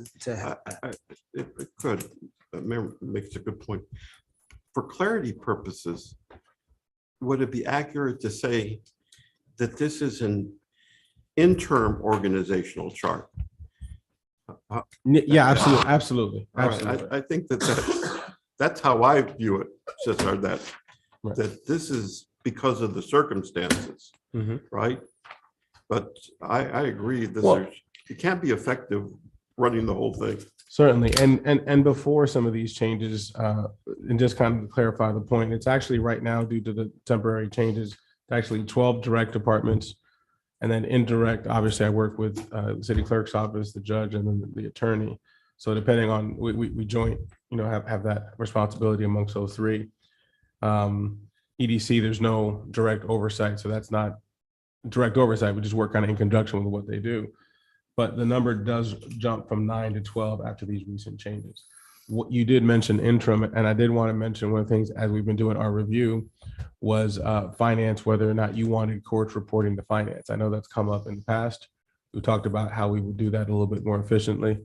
So that's one reason why that as well has been under finance before. So we say interim, but at the same perspective, until further notice, until we go back to what Mayor was mentioning, that's probably one that won't become different, unless you guys say different. Yeah, no, and let's be clear, what we are looking at is the repurpose of positions potentially. Let's be clear with our residents and with our constituents. There is not a suggestion to add new supervisory positions, as much as there might be an opportunity to repurpose existing positions to make us more efficient and thereby more effective. That is correct. Very good. Kim, we're looking at the organizational chart, just asking questions, making comments. Did you have any questions or comments about the chart? No, I hear what you're saying about it being effective. I just want to make sure that is fair to our city manager Sure. as far as, because what happens, you can micromanage, even if that's not your intent, when there is a lack of supervisory efforts. So I think you've done a lot in what is it, a year, 4 months, and 10 days that you've been here, and the things that you've been able to accomplish. But we want to be fair to you and your family and to the citizens, of course, of the Marque. And I just think that I would be willing to add an assistant to the city manager. One, in order to spread out the supervisory roles, because we are a growing city. This council is very ambitious, and I think the growth of our city, our residents have a lot of needs and wants. again, my concern is there is a lack of recreation in our city. And there's a lot of things that I think we still need to accomplish. And I think in some ways, we just have not adjusted to the times. So I'm just putting that out on the table, that I think we do need to look at doing that in order to, I mean, for finance to have 4 departments underneath them is a lot, but you're saying you're moving courts and utility billing now under your office? Yes, ma'am. Okay, and what was, I had a coughing spell, so I had to walk out. You were saying what else is under you now? Besides Code those? Code, and public relations. Technically, public relations was there. It was intermittently moved to a different location. We moved it back under city manager. so where was code before? Code was being shared through developmental services. So Development service. in the time of transition before, Okay, from previous members holding this seat, some changes were made internally. okay, I see, okay, that's all I have, Mayor. Clearly, the public relations specialist position has, in other cities, has grown into a communications division. Yes. And it sounds like one of the areas that we struggle with in this city is communications. And this seems like this might be an issue or opportunity beyond just a public relations specialist. We need a department with policies.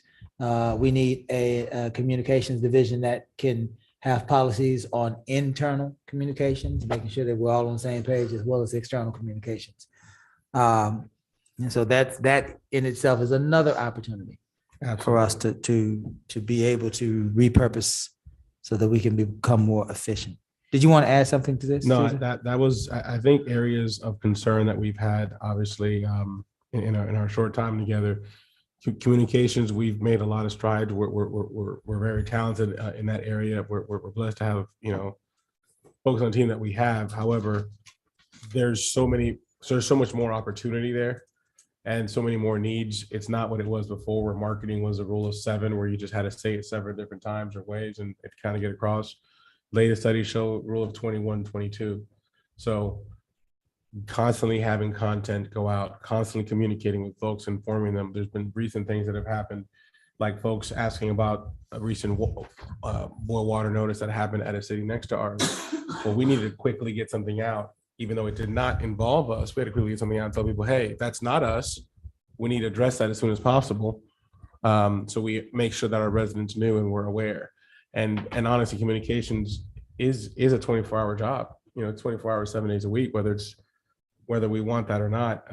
We try to be respectful of our staff's time when they're not here, but we also know that when duty calls, duty calls. So that's definitely one area that is spread thin.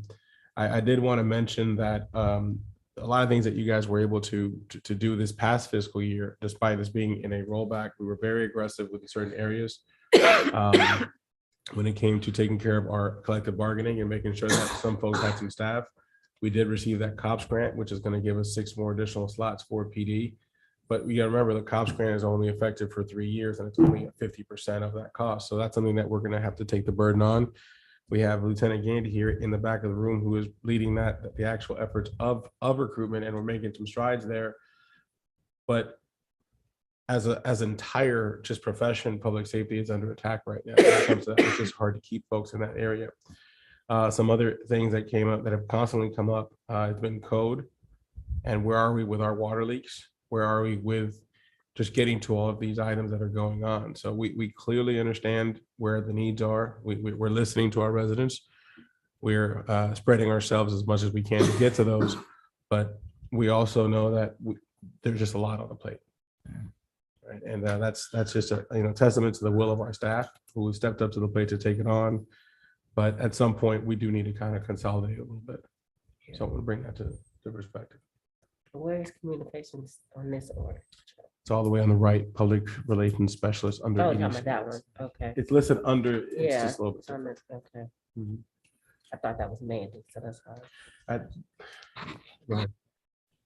No, I just thought that was another position, but No, you're it's saying technically, that's. it's okay. not even technically listed on here. Okay. Mhm. Why is code and developmental services separate? Aren't they pretty much saying, doing the same thing. One's very making sure we're following the code. The other one's helping with our planning and zoning. Don't they all, building standards and all that work together? Why is that two separate entities out there? We have recently separated that, going back to kind of what it was before. It was two separate entities before. And basically based on operational need, the demands of the department have become so great. And also in fairness to our development staff, there's a lot of development going on. There's just a lot that's coming down the pike. So those two being separate, they are two separate sides of things, right? You got one side, as you mentioned, is more development, permitting and putting up a new fence, whatever the case is. And there is some conjunction, there is some congruency with how they work together. However, with our mowing list, whether demolitions and so forth we've got going on, there's just been a lot that we're still trying to attack. A lot of requests coming at one time. They're basically the same department though, working two separate ends of it. I mean, wouldn't it? In most cities, let me handle that. The reason why our district, your district and my district, we need more attention than we're getting. And because development services is picking up so fast, because so many people are calling for this and that and the other, there's a lack happening. There's a lack. Right. And you're just as assertive as I am in wanting District A. District A has never looked this bad in the last 30 days. And that has to do with several factors. They were down to one person, I get that. But I want to make sure, because one thing about demolitions and liens and all that, it can, just from my experience working in housing, it can really become something that you can't tackle, or you become overloaded, right? Right. And so there are some things, I suggested that we separated. Well, when he suggested, I agreed with him because of how District A is looking now, and your district has looked at that for a while, D. And it needs, in my opinion, it needs more oversight. Yeah. So I agree that you can have two departments here, or one department head dealing with both sides. If they're doing the same, it's the amount of. They're not employees. doing the job. That's the issue. There is a lack. And if we can go back to having two different departments again, when it was going better than what it is now, because I think we've only done it a year. Has it been a year that we put code under development services, or was it like that when you came? Because it wasn't like that when I first got here. It was like that when I first arrived. It was already like that. We have switched it back out of that. Before my historical looks at things, looks like it was two separate departments reporting separately to the city manager. And recently, before my arrival, it was kind of merged in a sense. Right. I believe it was for transition purposes. I don't know. Okay. It was done during the previous administration. It was combined under I believe it was Dira, who was also an attorney, which made sense because of the legal ramifications that code can potentially be a part of. So that's why it was merged under the previous administration. That's the only reason I want to let you know why that, and if it gets better, maybe, but right now, we need people that can give the attention that it needs, because the ditches are back looking a hot mess. And your district too. Oh.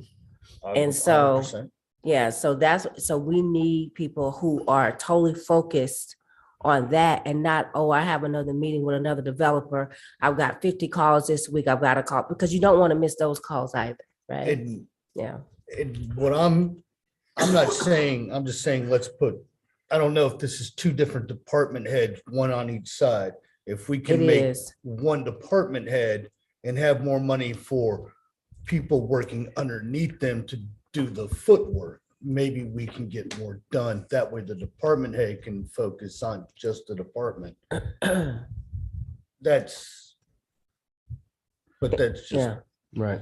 But there's I see the credence on that. I'm making note of that. Is there a proposal to add another department head Or are you just splitting? Really, right now, it's being divided separately. And again, this org chart doesn't call to question some of that stuff that occurs. For example, HR, IT, code, those departments are in situation, I should call them departments and I shouldn't, those are divisions that direct report to the city manager essentially, because those are technically, as you know, Kyle sits next to me, he's our systems administrator. He does more than just one thing.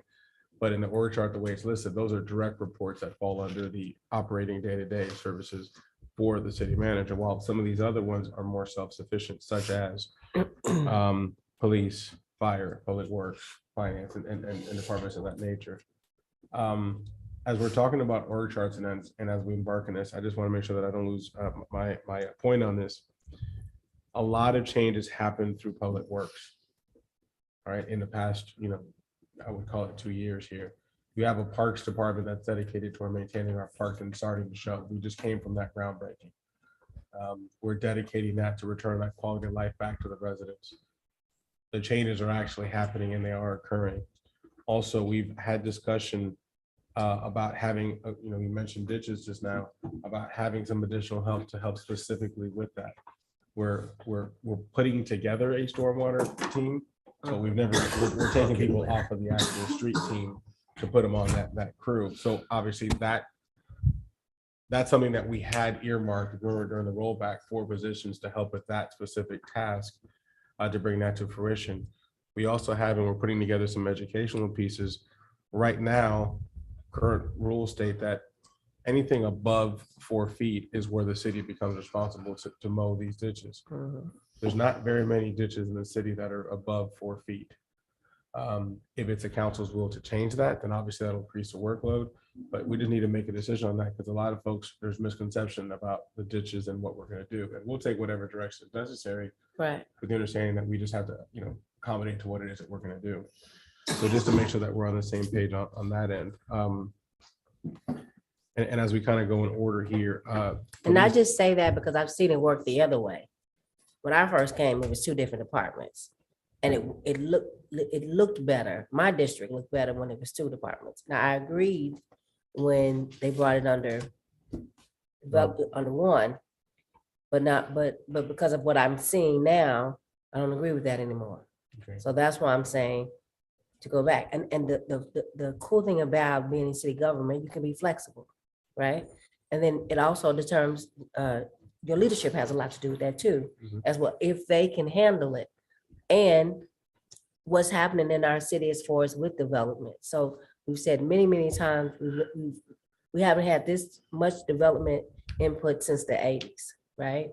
And so I want to be fair to my district because I'm getting the calls about the high grass ditches and all of that at night. And my thing is I get paid $50 a month.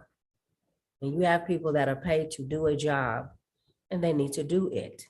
But if there's a system that's not working, then we need to reevaluate that system. So I thank you for doing that and suggesting that. If we could go real quick in the area that's shaded in green there as far as the org chart. And I'm sorry, I have copies of this. I'm remiss. I didn't put them out there for you guys. I have your copies here in my hands. I think that's enough for everybody out there. Thank you, Mr. Olson. I apologize. It just dawned on me. Why do I have all these copies in front of me? I forgot. I made them for you guys. I forgot to hand them out. As we go from left to right here, in the blue, there are a lot of decision packages that we put in here. Thank you, Kyle. There's a lot of decision packages that we put in here for additional changes and or bodies here and there. The glaring things from this past year that I could tell you that jump out, and I'm just going to quickly go through here. It was mentioned earlier about the city clerk's office, about the abundance of records management. There's more meetings now. Just the council alone, we're meeting twice as much. And there's a lot of activity. These agendas, you thought they'd get shorter, but they're actually getting larger because, as you mentioned, development and different things that we've got going on. But there's just some changes that are kind of occurring in that sense. But on IT side, our help requests are up. We have way more needs in facilities. We have older buildings. So there's some requests for you to consider there. Under police and fire both, and I know we have police represented here today, the bulk of their charge this year has been to fill their vacancies. I get weekly vacancy reports from our PD as to where they're going. Actually, I just signed off on another one today for our new police officer. So we're really attacking filling those needs. At one point, we were down over a dozen, I think 13 police officers. So we're really attacking that number to bring that down. And fire, we were down, I believe, 11 at one point. So we're really trying to diminish those numbers as much as possible. We touched briefly on public works. The demands are simply greater. Now we are attacking our water loss, and we are encouraged that we see the numbers that are getting a little bit better on that side. However, between potholes, signs, that we're getting a lot of questions on. Our public works is helping right now with some of the vacant lots. I mean, there's just a lot going on right now there. And obviously with the stormwater as well. Knock on wood, we've been healthy to not have a storm, but I'm really concerned about our stormwater situation and us getting some of these culverts cleaned out and us getting some of these ditches cleaned and so forth into whatever capacity. I will mention off of that too, one different change as well. We did lose our contracted driver for the bus on every other Saturday. We have bought that under public works temporarily until we figure out what we're doing. So that's another item that's been added to public works side. Under finance, we've discussed the changes that have happened there. In HR, we are finalizing to make a decision on a new HR person here relatively soon. I will call special attention to the library because, and you'll hear more about this during Amy's presentation.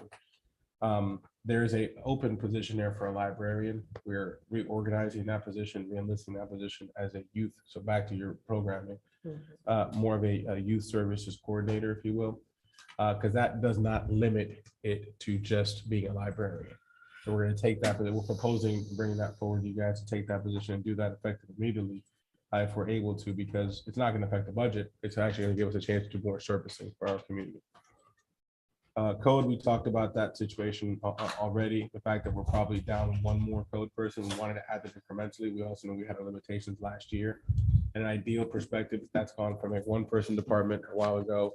Eventually went to 2 to 3, 4. This year it's at 5 once we get everybody fully staffed. We only have only one vacancy there. In an ideal perspective, that's a 6-person department that could operate the entire city divided in different quadrants. And again, these are all things that once a lot of these vacant lots get developed, and we reduce the mowing list even more. It's gone from 100 to well under 6. I think we're at 59 or 60 right now. As we continue to make those changes, we'll have less needs. And at that time, when vacancies occur, we can choose to freeze those positions as needed based on that for economic purposes. And then we talked about development services. So that encapsulates the entire org chart. You jumped from 165 full-time that you were at 2021. Currently sitting at 175, should all of them be filled. Right now, we have some vacancies, but if they were all filled, that would be the number that you're at. Big emphasis on this is be reducing both police and fire overtime. Obviously, with those vacancies, we still need to service our community. So that's been a very tall charge. That's why we're trying to fill these vacancies as much as possible to reduce that overtime. But there's also been bigger demands. We've done more special events. We've done more programming. We've done more items that still have encapsulated some more services. But that's my summary on org chart, and I'll entertain any other comments anybody may have. Yeah, Caesar, a couple of things. Number one, I heard you say that you were taking people off the street repair team, a street team. Yes, sir. And you were making the stormwater team, which the team that would clear easements and regrade, redig, clear ditches, right? Why would we have to, and it's just a question, not a debate, but why are we taking people off when the council approved those positions previously? The positions were approved and they were there. However, when we went through the rollback, we had to make some deficits somewhere. That didn't diminish the need, right? We have a certain amount of people that we have in public works. When the rollback occurred and we lost the funds, that question. And I get that, but essentially we spent an entire budget process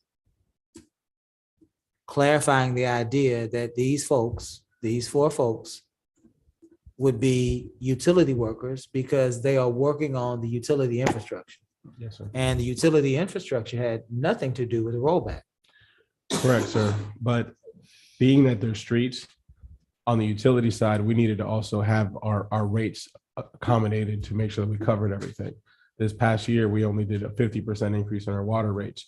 We were going to add that stormwater crew as that additional $4 per month per household. Because the general fund was augmenting the utility services. Yes, I, sir. I got you now. I got you. It was, we're strapped in that. I understand that from my municipal government experience, right? So again, going back to the point, we have an opportunity to make it clearer for our community in layman's terms. Yes, sir. But I do understand what you're saying. I'm sorry. Did you No, I wanna just finish? want to say, basically, it's based on need. Yeah, I got you. We can't neglect those things any longer. Yeah, no, I got you. We need to make what I just said clearer to the community, to our constituents, so that they would understand what exactly happened. Because it gets confusing. Yes, sir. Are we using one fund? Are we using the other fund? Also, I wanted to make sure that we captured revenue from the billboard ordinance. Remember, we were looking at capturing, I believe at that time, an additional 50, at minimum $50,000 from a billboard ordinance, from billboards that are all over our city. And we said at that time, we could use that extra $50,000 to employ another code enforcement officer, right? So again, raising revenue to try to meet some of these needs. Can you check to see that we were successful in raising those permit fees? And thank you. Yes, sir. Any further questions about the org chart? So court is gonna remain under finance? Well, this is just, I'm sorry, Ken. Go ahead. Go ahead. No, I couldn't remember, I didn't have that in my notes. Are you Courts moving is court? reporting to me until further Oh, notice. to you. Okay. Until further notice. And that's what I wanted to add, Kim. I think this is just what he's doing now, Okay. but he's gonna need our input to make it. Correct. Yeah. Okay. Yeah. Going That's back what to I what we wanted talked to add. about with span of control, that's one of the things that we wanted to try to provide better service as well.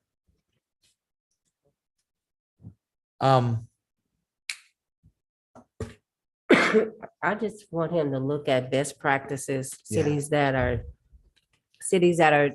have won best practice awards, and then consider their org charts as well, that are of similar size to ours.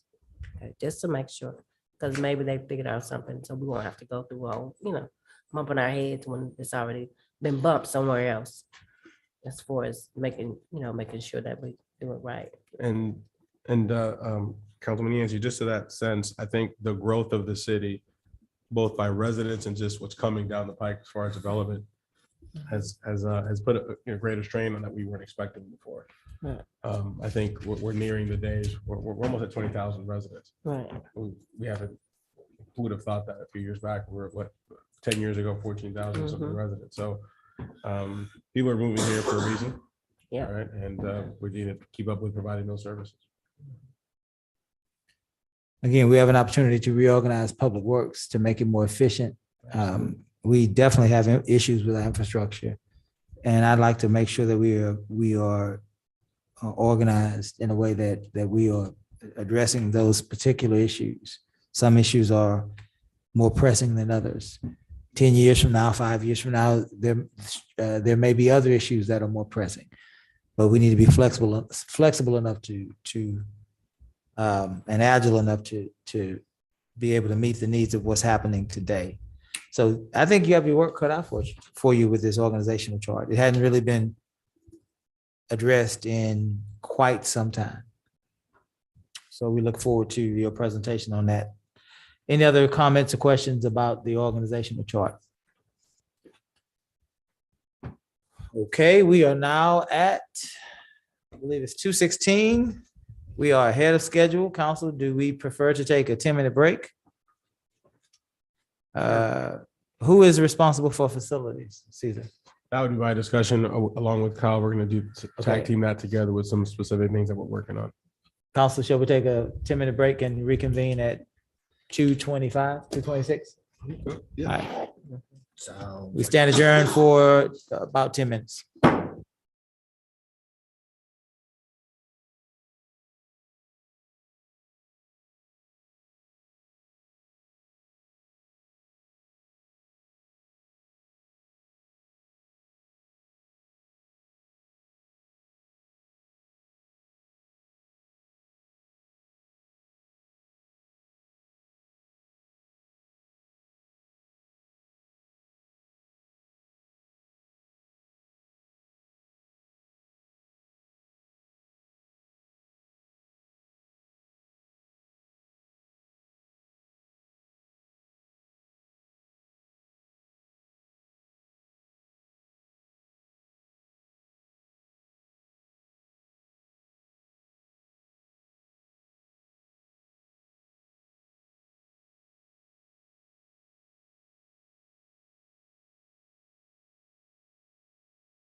Ready, Karen? Welcome back to our special workshop of July 24th, 2023. We are here, council chambers. We are now going to listen to a brief review and recommendation about our current facilities from Mr. Cesar Garcia. Cesar. Thank you, Mayor. We left off talking about or entering the discussion about facilities. We talked about our infrastructure being older, but we also have a lot of our own buildings that are under some needs. Primarily, you talk about the public works yard, for example, that was affected by a storm that we were not able to recover funds from. Thus, that's in desperate despair, even though we're doing the best we can to clean it up. Significant lack of storage in our current facilities, little smaller things like some affected garage doors at our fire stations and whatnot. There's a big need for facilities, and the bigger long-term discussion is going to have to be something along the lines of having some type of facility study that we kind of try to emphasize and be as efficient as possible with where we want everything to be. We also know that in the long term, our city's changing. The city primarily was more focused, the large part of the population was east of 45, if you will, while now it's more evenly split, and as the growth continues, maybe the other way around. So that'll be part of a longer term discussion, but the more immediate discussion right now, I want to bring to your attention is a few things. Our actual police station becomes something that we really can't keep moving this down much longer. So there's got to be some type of discussion there in some capacity, whether we're going to stay there and make that more suitable. We now have 6 more officers there, plus 2 additional staff that are there to help us keep attacking this crime rate. More police vehicles, just more in general, to keep with the ongoing growing needs of the city. Well, we're going to need to give them ample space. There's been some discussion on potential move of courts that some folks may not feel comfortable going to go visit the courts because it's in the PD. I understand that a few years back, courts was part of City Hall, and that was a little bit better received. There's been some discussion of us bringing courts back, and we would like some further direction if that's something that you guys would support, because I think that's something that's necessary for us to look at. But back to the police station itself, we're looking at reorganizing the space that we do have and maximizing the space that we have. Digitizing is something that is a very, very large concern right now. They've got a lot of files that we need to digitize.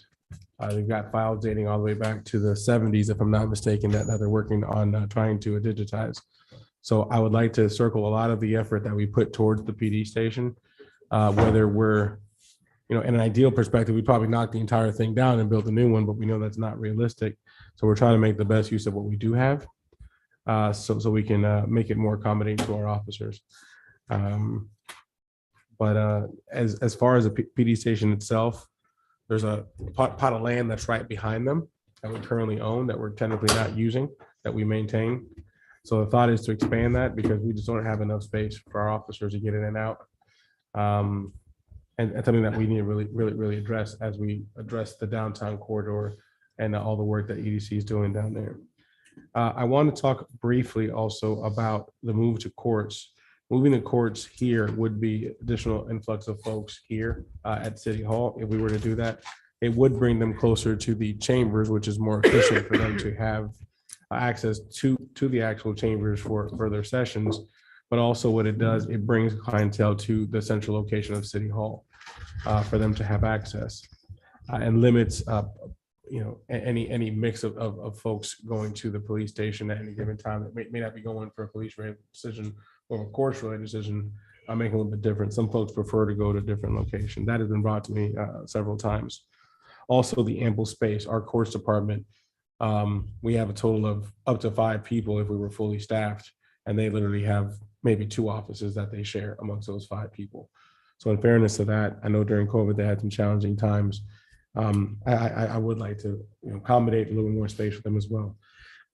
And also I want to touch on the efforts of our parks when it comes to our actual facilities, where we are now and we're headed down the line as far as programming.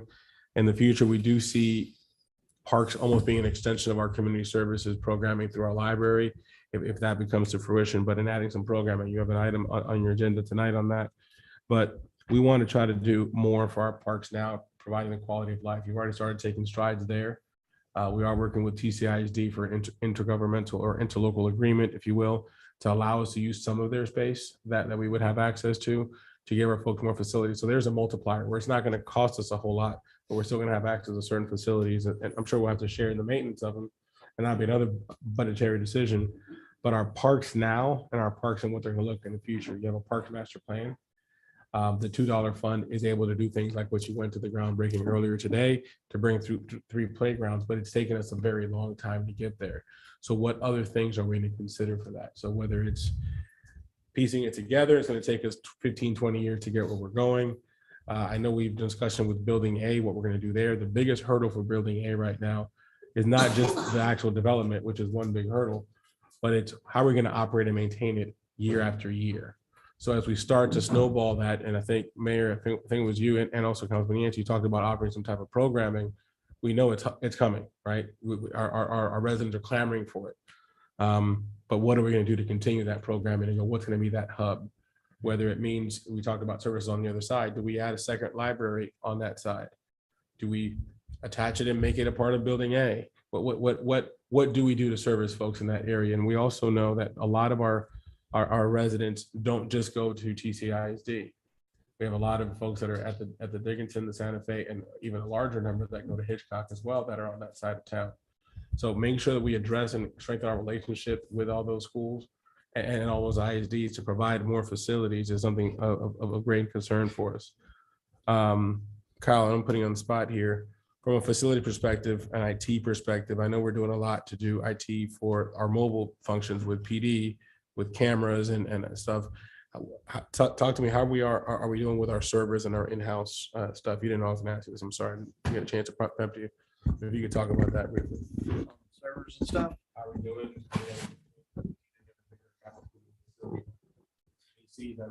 Yeah, so the biggest, obviously, and we've been learning this as it gets hotter, is the biggest challenge right now with facilities is AC. You know, we've already had to replace one at Station 2, which is next door. We have another one that's out that we're getting quoted on replacing it as well. The ACs in this room and in the community room, you know, I know we've said that they can't keep up. You know, we've all felt the heat of how it gets hot once we get, 20 people in this room. So ACs across the board, I know for a majority of our older facilities does need to be replaced. As far as our servers and stuff, a lot of them are at our police department, which we try to keep that AC in that room going pretty well. And I mean, we're expanding our digital footprint no matter what. Everything, one thing COVID really did was push everything into that cloud-based digital infrastructure of going paperless, doing, work from home, work from remote facilities versus having everybody crammed in one building. So, we have started moving our infrastructure that way to better accommodate the employees and citizens and not hinder operations, even if we do have another type pandemic where we need to put some spacing, between staff.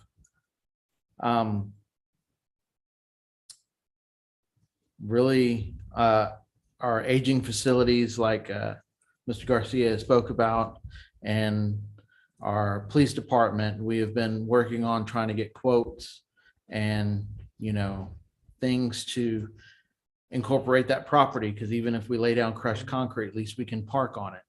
I know PD doesn't have adequate enough spacing for junk vehicles that are, wrecked or involved in any kind of activity. So hopefully expanding that back part will help them do that as well. Anything else I'm supposed to touch on?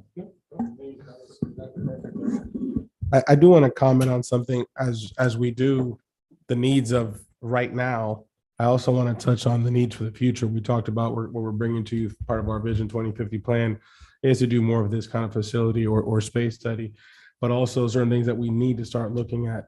One thing we added this year was a flex office for all of council if you needed to use one, even though right now the interns are using it to help us digitize stuff.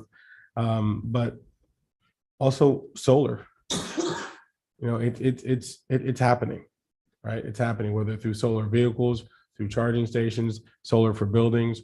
I think we need to look into that as part of our Vision 2050 plan for our facilities to be able to hopefully lighten the actual burden on our taxpayers of the electrical and the gas. We have had discussions with Enterprise on that, and they're about 5 years away on that. 5 years seems like a long time, but in reality, it really isn't, because we need to start that infrastructure now. Charging stations are difficult and hard to kind of get going. So putting those together and then putting the solar to back it up is really, really important. But if we're going to be environmentally conscious and reduce our carbon footprint, we need to start being more in tune with that as far as our gas consumption, not just for the dollars, but also for the environment. But in the same sense, to also make sure that we're maximizing our taxpayer funds in that sense. I'd like to comment or listen to any comments, anything you guys have seen. Obviously, you guys know our facilities quite a bit. Any comments on how you guys feel about programming on both sides of town and how we're going to bring this all about? We'll open it up to council for comments, questions. Did you want to go, James? You want to hold back? Yeah, I'm holding back. Okay. Also, maybe if I can, I will say our enterprise program is still working well, where we do have the swap of vehicles going on. But the biggest challenge we've still had is getting our actual police cars. I think we've got 4 coming down the pike, but we're still short 6 from the original order that y'all made about 3 years ago, going on 3 years now that the original order was made for the police cars, 2.5 to 3 years ago. We're still down 6 from that original order, 4 being built and being completed, but we're still down 6, and Ford has pretty much told us that we may or may not even get those. We're putting a really big burden. I know it's facilities, but it's also infrastructure being our vehicles. We're putting a big burden. Some of these vehicles are running 24 hours a day. You have an officer get out of one and there's another one going in. So we're still deficient there. Because we did add 6 new officers, we're going to need to add some more vehicles to accommodate them as well. So as we prepare for that, I want to keep that and to kind of plant that seed. But these are some of the items that you'll start seeing, not just in this budget, but in future budgets under the packages that we'll have on there. The packages are those bigger requests that fall outside of that. Those would be things that you may, should you want to consider to go out for a bond or whatever you choose to do. Those are the type of things that probably make more sense to go out in that route, especially if you cannot accommodate it in your regular operating budget. And I apologize. No, I wanted to drill down on the yard, the barn. What are we calling it these days? And municipal, The service center. the service center. Oh, that's nice. There's been several complaints about the cleanliness of it, the organization of it, the ability to move those older pieces of equipment along via auction or whatever other opportunities we have. It needs to be cleaned up. And so where are we with this major cleaning and organizing project at the service center? A bulk of those bigger items that need to be removed have been placed on that auction list. They have been placed on the They've been auction placed list, on the but not auction list. removed. But not removed. Once they exhaust their minimum amount of time there, based on whatever bids we get, we can then remove them, discard of them as long as we do so properly. Once that occurs, then we can get rid of the rest of those. We have made strides in cleaning it. I know when I first started here, you couldn't even get around the back. I know you could fully drive in that circle. We do have more space there, but there is a lot we need to do. We have that old gas tank that's in there that we need to remove. That's underground. That's not being used. So quite a bit of infrastructure things that we need to do on that end, just within our own, not just in the city, but within our own facilities as well. Yeah, I'd like to see, I mean, is the issue, because this has been an ongoing, nothing against the current administration, but this has been an ongoing conversation between council and previous administrations And so it seems really simple to just clean it up. And it hadn't been cleaned up, so I assume that it's not that simple.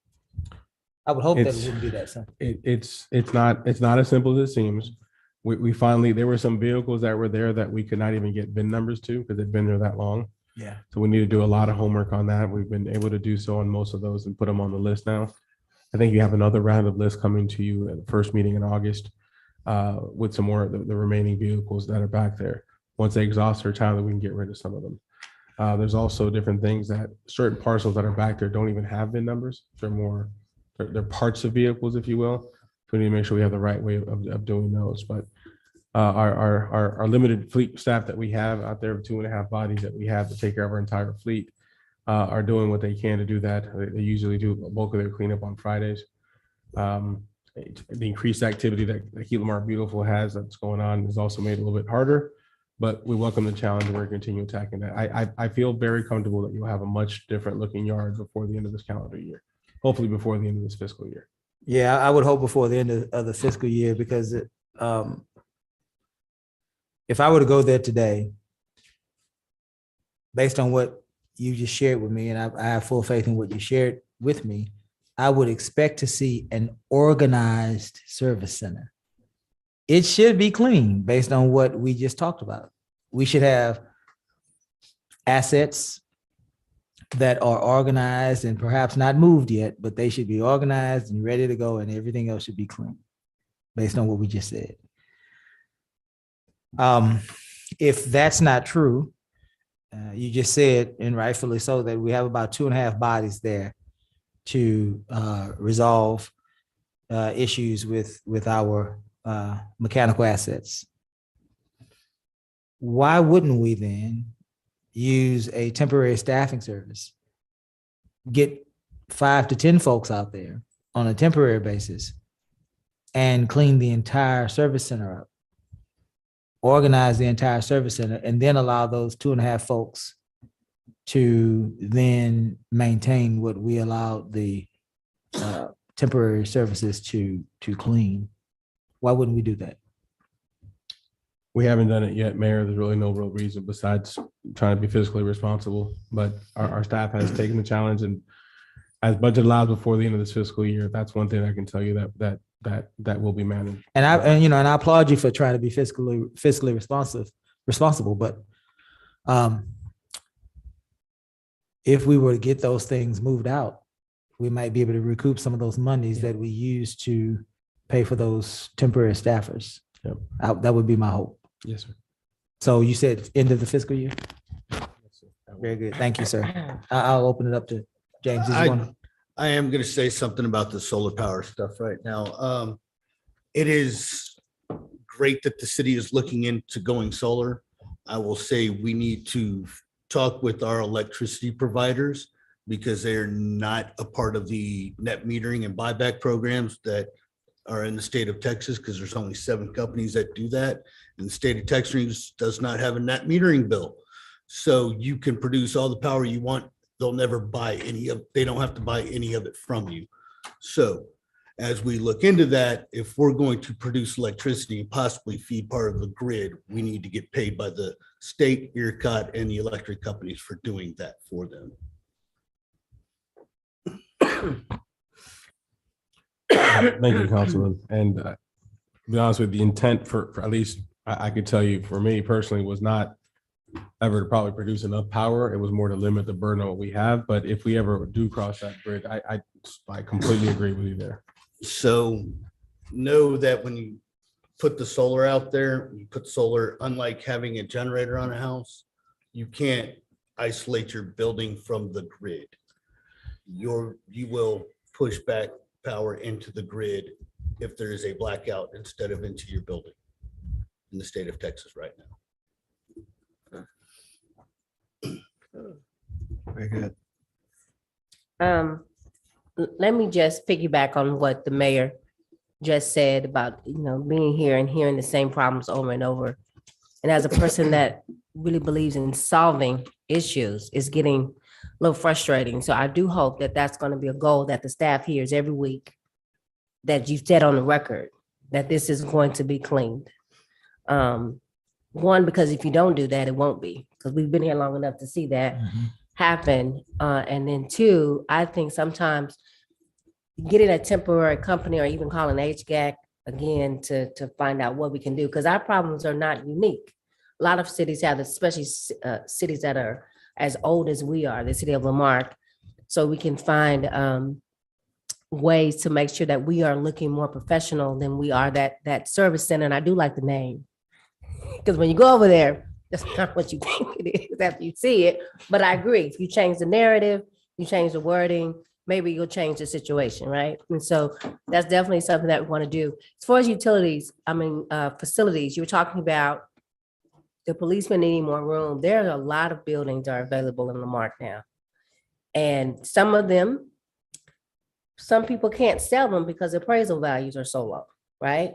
But since we have Mr. Olson, you're here, the EDC is here, that may be something that the EDC can purchase, that the city can lease back or whatever from the EDC, I'm not sure, to provide more space. I agree. Some people don't feel comfortable going to the courts at the police station, but there's a building on Cedar that the appraisal was so low, the person couldn't get it financed. There's a building right over here by the public library that's pretty reasonable, that sits close to us, that's for sale as well. So we've got some things that we can do. The issue is, are we going to do it or keep talking about it this is what my third budget year. And now this is my third budget year that I'm hearing the same issues. So either there's something wrong with me or there's something wrong with you, right? The administration. So we got to look at, and we know that it takes time for government, but is it the time factor, or is it that we're not doing proper planning? Because if you're doing proper planning, then you can say within 2 to 3 years, we're going to do X, Y, Z, right? Since we know people in our city, for some reason, don't have issues with elections, but they do have some issues with other things. But these are things that our staff needs, right? Police need adequate places, and to a testament to Chief Aragon and his team, that police department looks much better today. The new paint, everything that they've done, it is amazing, the things that they've done to declutter, right? And I think that's what you're speaking to. With the service centers, we see the difference there, even though they do need more space, right? So I think that's something that maybe I know we're doing the 2050 plan, but let's look at some of these buildings, and if you can help us out, EDC, and see some of our buildings have been for sale forever, to provide extra space, right, for some of our growing staff needs. Just an idea and a thought, because I don't like that we're still talking about some of the same things. That's what you call, if you keep doing the same thing and nothing changes, then you're the one that has the issue, right? So nothing's going to change unless we change it. So when you're talking about those facilities, I'm not just talking about, you may have some owners that would donate it to the city. You never know. You never know. And now that we have the 501c3 with HGAC, that could work. We have that foundation. So those are some things that I want to say that we just sometimes have to think out of the box, perhaps. But I do think we need to find a place for courts. I do remember when the court was here at City Hall, and we did have more traffic. People found out more information when they came here. But, do we have the room to do that now? I don't know. We talked about that last summer too, right? Extensively. And I don't know what happened to it, why that never worked. Do we know why that didn't happen? Funds. We need funds Okay. to make this happen. Okay. Same thing with PD. We've drawn up several samples of PDs. The cheapest one I think we had was about $12 million. We need to make some very stiff decisions if we're going to make some of those things happen. Okay. Whether we do it there, a different location, a different model, whatever we do, we're limited by funds, and it's a tough seat for us to be in. But it's time for us, if we do want to see the change come faster, we're going to have to make some difficult decisions when it comes to funds. Well, this is what I say. I met with Commissioner Robin Armstrong, who is our commissioner. And he's basically has said that HGAC has funds that people are not applying for. So we need to have that meeting with Chuck and try to find out and let him know that this is what Lamarque needs. And is there a way that HCAC can provide through their $700 million that is unaccounted for, hasn't been allocated to any city, to find out, if we can apply for that. I'm just saying they have to spend that by the end of the year, from what I've been told. So all is not lost. We just gotta Oh, keep no. looking, right? Did you have anything? Yeah, thanks, Mayor. Cesar, I appreciate at least as we've called it, kind of an overview of the past years and starting this goals setting session. Certainly, I'm looking forward to what Lynn Barger has to say too here shortly. First question I have though, as I'm looking at all of this, and when is our annual budget, not the annual, but when is the CPA generated report The audit, going to be presented, the audit? the audit will be presented as part of this process. We're still finalizing the audit.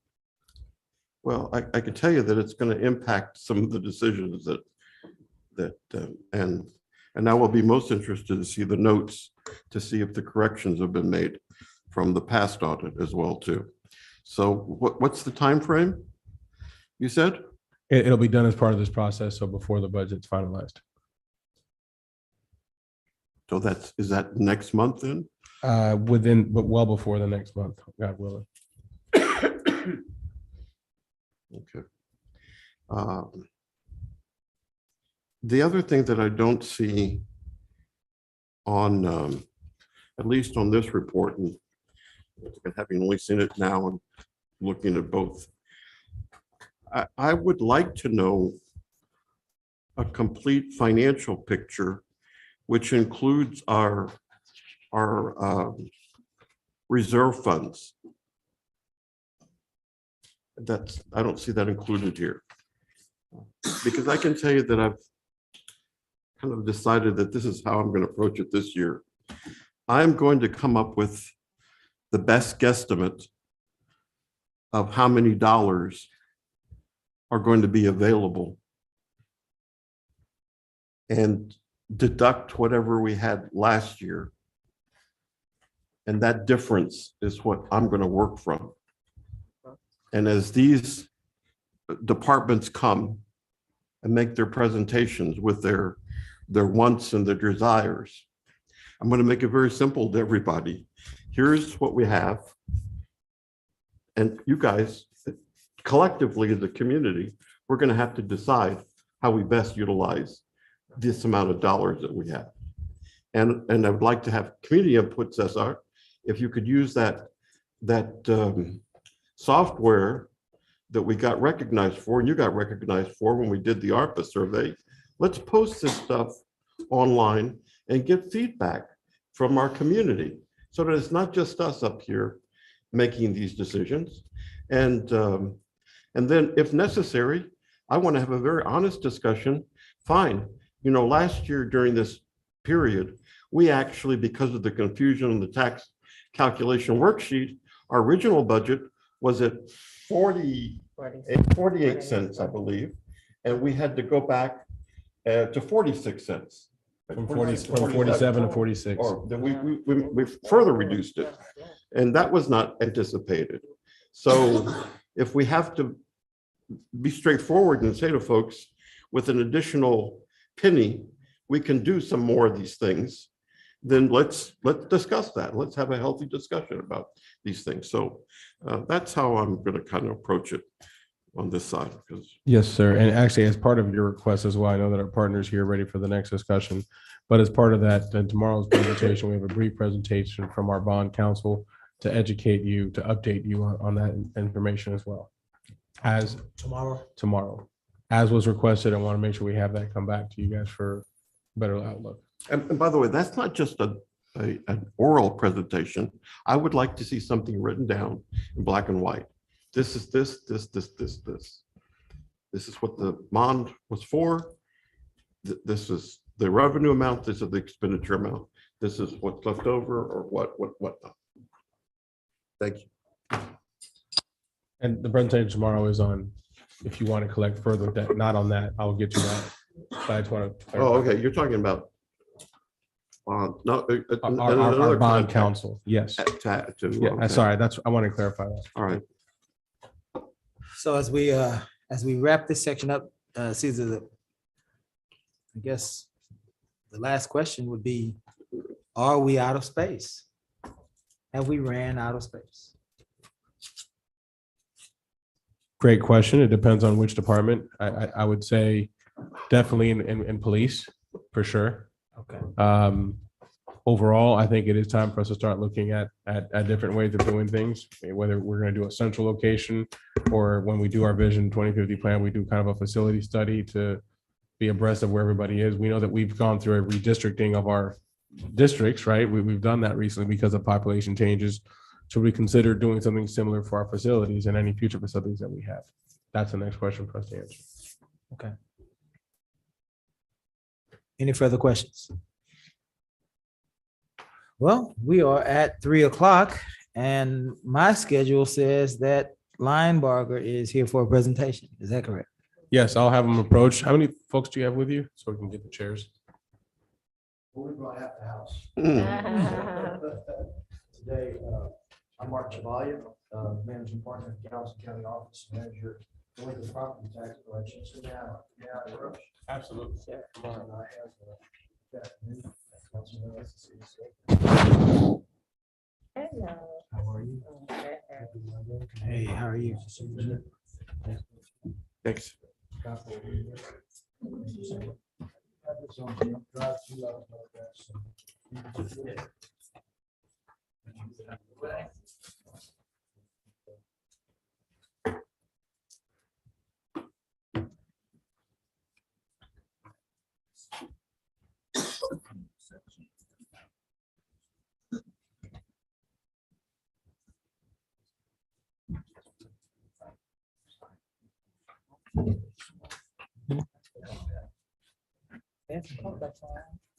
have mine.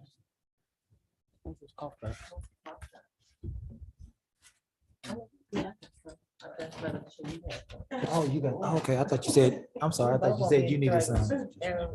I'm sorry.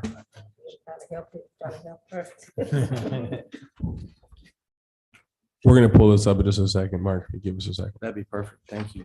So first of all, thank you for the opportunity to visit with you. It's always a pleasure to see you all. We're honored to continue to represent the city of Lawrence. I manage your delinquent property tax collections.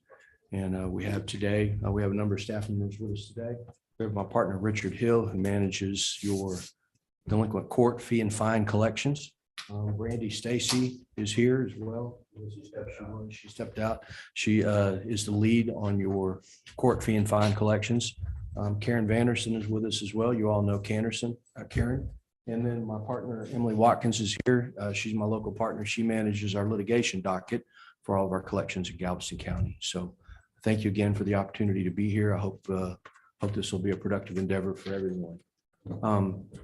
Just to kind of as an overview, I will tell you that the news I have for you is very positive for the city of Lamar. Wanted to present to you, obviously, some snapshots, some numbers, but also look at trending. And I know that as you begin this budget process, one of the things we like to look at is trending. So I see some very positive trends that for the city of Lamar, things are moving in an excellent direction. Oh, we got a clicker. Awesome. So there we go. Awesome. So just as a sort of a brief reminder, sort of tax class 101, this is sort of an overview of your property tax calendar. Each year your tax bills go out and that's your original base levy based on the taxable value of your tax roll and the tax rate that you end up approving. Then those taxes that remain unpaid as of the following February 1st begin to accrue penalty and interest. That penalty and interest is paid to the taxing entity. That's compensation for not being paid on time. It's also for the lost use of funds. You can see the penalty and interest. This is a statutory mechanism that has been promulgated, created by the Texas legislature that applies to all property taxes and all taxing entities across the state. And those culminate in July of each year, on July 1st of the year following the year in which the taxes were originally due. Those unpaid taxes are referred to our firm for collection. And we begin the process of collecting those taxes. The collection fee that's paid to our firm is added to the balance that's due Therefore, the collections that we do and the fee that is paid to us for collections is never a cost to the city. We're a classic pass-through cost. While you never see a bill from us, everything we do is basically gratis. The property owner that pays the delinquent taxes pays those costs and fees. By way of nomenclature, the balance of taxes that's referred to us for collection, we refer to that as the turnover. You'll see that term as consistent through this process. The next slide is I wanted to give you a view of what your tax roll has looked like over the years. And as you can see, I've gone back to tax year 2005. I think that gives us a lengthy perspective on where the city of Lamarque has gone and kind of where the trajectory, if you will, of where we're going. This is the number of parcels that are on your tax roll. And as you can see, since 2005, there has been a significant decline over time. That's a very healthy view. That's a very healthy dynamic that we like to see. A growth in the number of parcels on the tax rolls typically is an indicator of a very healthy community and a very healthy economy. The next slide, slide number 4, is a slide that indicates what your tax levy has done. Of course, this is a function to a large degree of your taxable value, your tax rate applied to that. That's your annual levy each year. As you can see, that levy has grown, which is again a symptom of a good functioning local economy and a healthy growth. So that's another dynamic that we feel very good about for the city of Lamarque looking forward. Slide number 5 is really begin to get into the actual collections. This slide represents the current tax collections for each tax year as of the date that the delinquencies were turned over to us. So referring back to that, and I've got a sort of a compilation slide, but if you refer to the previous page on slide number 4, for tax year 2022, that's just over $7 million that was levied for the tax year 2022. If we go to slide 5, as of June 30th of this year, 6.7, almost $6.8 million of that was paid. It's a very high collection rate. And as you can see on the next page, that's slide number 6. This is your collection percentages, your current tax collection rate. So going back to tax year 2022, your tax collection rate for tax year 2022 as of June 30th, 2023, just a few weeks ago, was 95.89%. The trending that we see here is very good. You can see historically going back to 2005, 2006 tax years, that current collection rate was a lot lower. It has consistently moved up, and it has now really for the last 7 or 8 years, 7 or 8 budget cycles, it has hovered around 95%. That's a very good current tax collection rate. So that's the percentage of folks that are paying taxes before they go delinquent. The next slide, slide number 7, is sort of a catch-all of this is for each tax year, the amount of your original levy, which is shown in blue, the amount that was paid current before it went delinquent, that's in yellow. And then the balance, the difference, which was referred to us for collection, is in green. An example for tax year 2022, the original levy was just over $7 million. Before delinquency, the current collections were just under $6.8 million, which left a balance of just under $300,000 that was referred to us for collection. So you can see through the years how those numbers have grown. And again, a healthy trend. The next 2 slides really, this is kind of my report card. This is where, you turn your report card into mom and dad and say, this is what I've done. So this is a reflection of not only a comparison of your current collection rate, this is the collection rate as of the close of business on Friday. So let's look to the far left of that chart. Tax year 2005, the turnover, your current collection rate at the turnover was 91.28%. For that same tax year, those same taxes for that year, as of Friday, this past Friday, the collection rate was 99.8%. You can see through the years how those numbers have corresponded. Even as your current collection rate has gone up, We're still able to achieve very close to 100% collections over the years. We have a cumulative collection rate that's very high. I ran those numbers just to make sure I had a compilation of that. Your cumulative collection rate for tax years 2005 through 2022 is 99.29%. When you add the penalty and interest that is collected on behalf of the city of Lamar, we actually end up collecting over 100% of your levy each and every year. That's a very healthy thing. That's a very good thing for the city. So those numbers I'm very proud of. We work very hard at those numbers. The next slide that you will see is the same numbers essentially expressed in dollars. So for example, in tax year 2005, again to the far left, the $238,000 was referred to us for collection on July 1st, 2006. As of the close of business on Friday, this past Friday, of that same amount, $5,545 was the balance due on that account. The balance of that, the difference, has been collected along with penalty and interest. You can kind of see the trend here as to how the lines converge.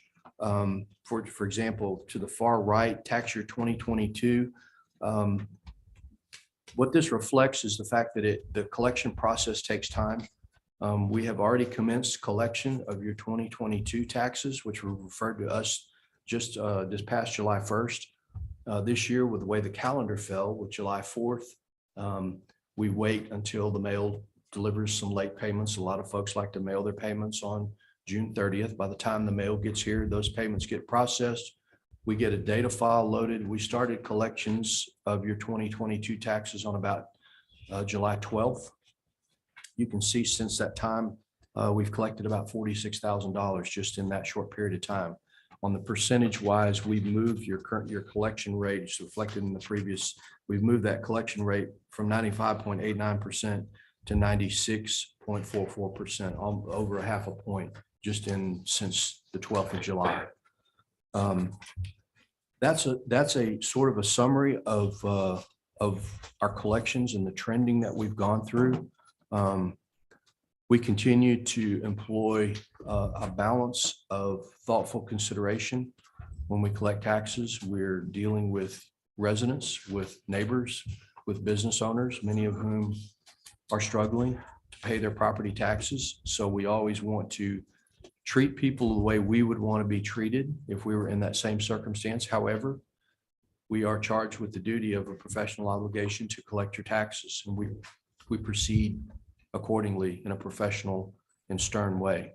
I had the opportunity to meet recently with Mr. Garcia and members of the Economic Development Corporation, looking at properties that had gone through the sheriff's sale process that had been struck off, that were sitting out there. We only had 8 in inventory. We sent those back to the sheriff's sale.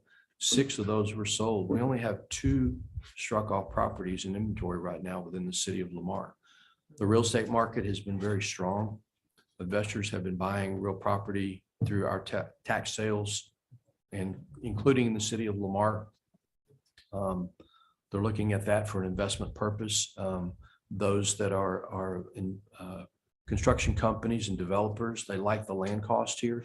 So that I think we can see that as the genesis for the building of affordable housing in Lamar to continue to enhance our neighborhoods, existing neighborhoods. So we continue to pursue that as well.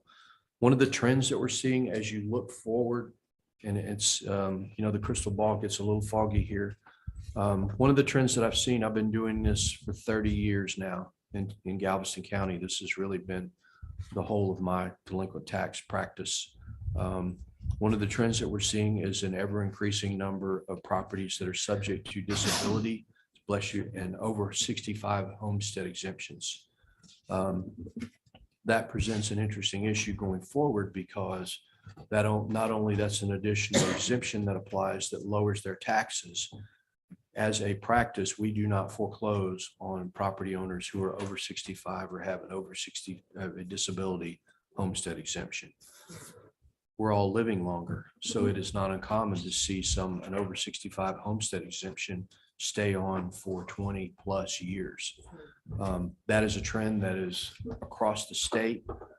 In some communities, it's really pronounced. Retirement communities, so a substantial portion of their real property tax roll is going delinquent with an over 65 homestead exemption. And those taxes sit out there for a long time. They're collectible. It's just a matter of time. It's just the time. It takes time on those. We also have a pretty low number, really. There are 24 of your accounts that are in bankruptcy right now. Bankruptcy is a hindrance only from the perspective of timing. It's a delay for us. So, but those accounts will eventually be collected. We have a large number of your delinquent accounts, or people pay monthly installments. We get a letter from us. We file a lawsuit. They come in and they want to know, what can we do? They don't have several $1,000s to pay their taxes. We set up an installment agreement with them. They pay their taxes over time. Interest under the tax code continues to accrue, which goes to the taxing entity as compensation for that failure to pay on time. We also have a substantial number of your accounts that we've sent letters on. We can't get any traction going forward. We end up filing a lawsuit. The culmination of which, if the taxes remain unpaid and we don't get a payment agreement in place, we end up getting a judgment and selling the property at sheriff's sale in satisfaction of the taxes. We have a substantial number, almost over $400,000 of your delinquent roll is currently in an active lawsuit. So we are pursuing those with all due diligence. Also part of, and it's sort of an added benefit, an added feature of what we do on behalf of the city. It's a no-cost service to the city, which is the collection of your special assessment liens in a delinquent tax suit. When your code enforcement staff goes out and does a demolition, they may do a grass and debris and trash removal. They'll put a lien on the property to secure payment of that sum in favor of the city. Under the tax code, we have the ability to include that claim in our delinquent tax suit, and we do so on a routine basis. So we're able to recover that money for the city that's been expended on the city's behalf. That is not a provision under Texas law that allows for a collection fee to be added. Since those are funds that are expended by the city, we simply do not charge the city for the collection of those funds. The city is made whole in that regard. So let me interject here. Yes, sir. You're saying to us that your firm pursues monies that are delinquent liens on properties. So what that looks like in real time is, if the city demolished your property, or if the city contracted with an agency to somehow mitigate a health and safety hazard, mow a lot, whatever liens are put on properties, it's your job, your firm's job, to make sure that those financial resources are recovered for the city. Your job, correct?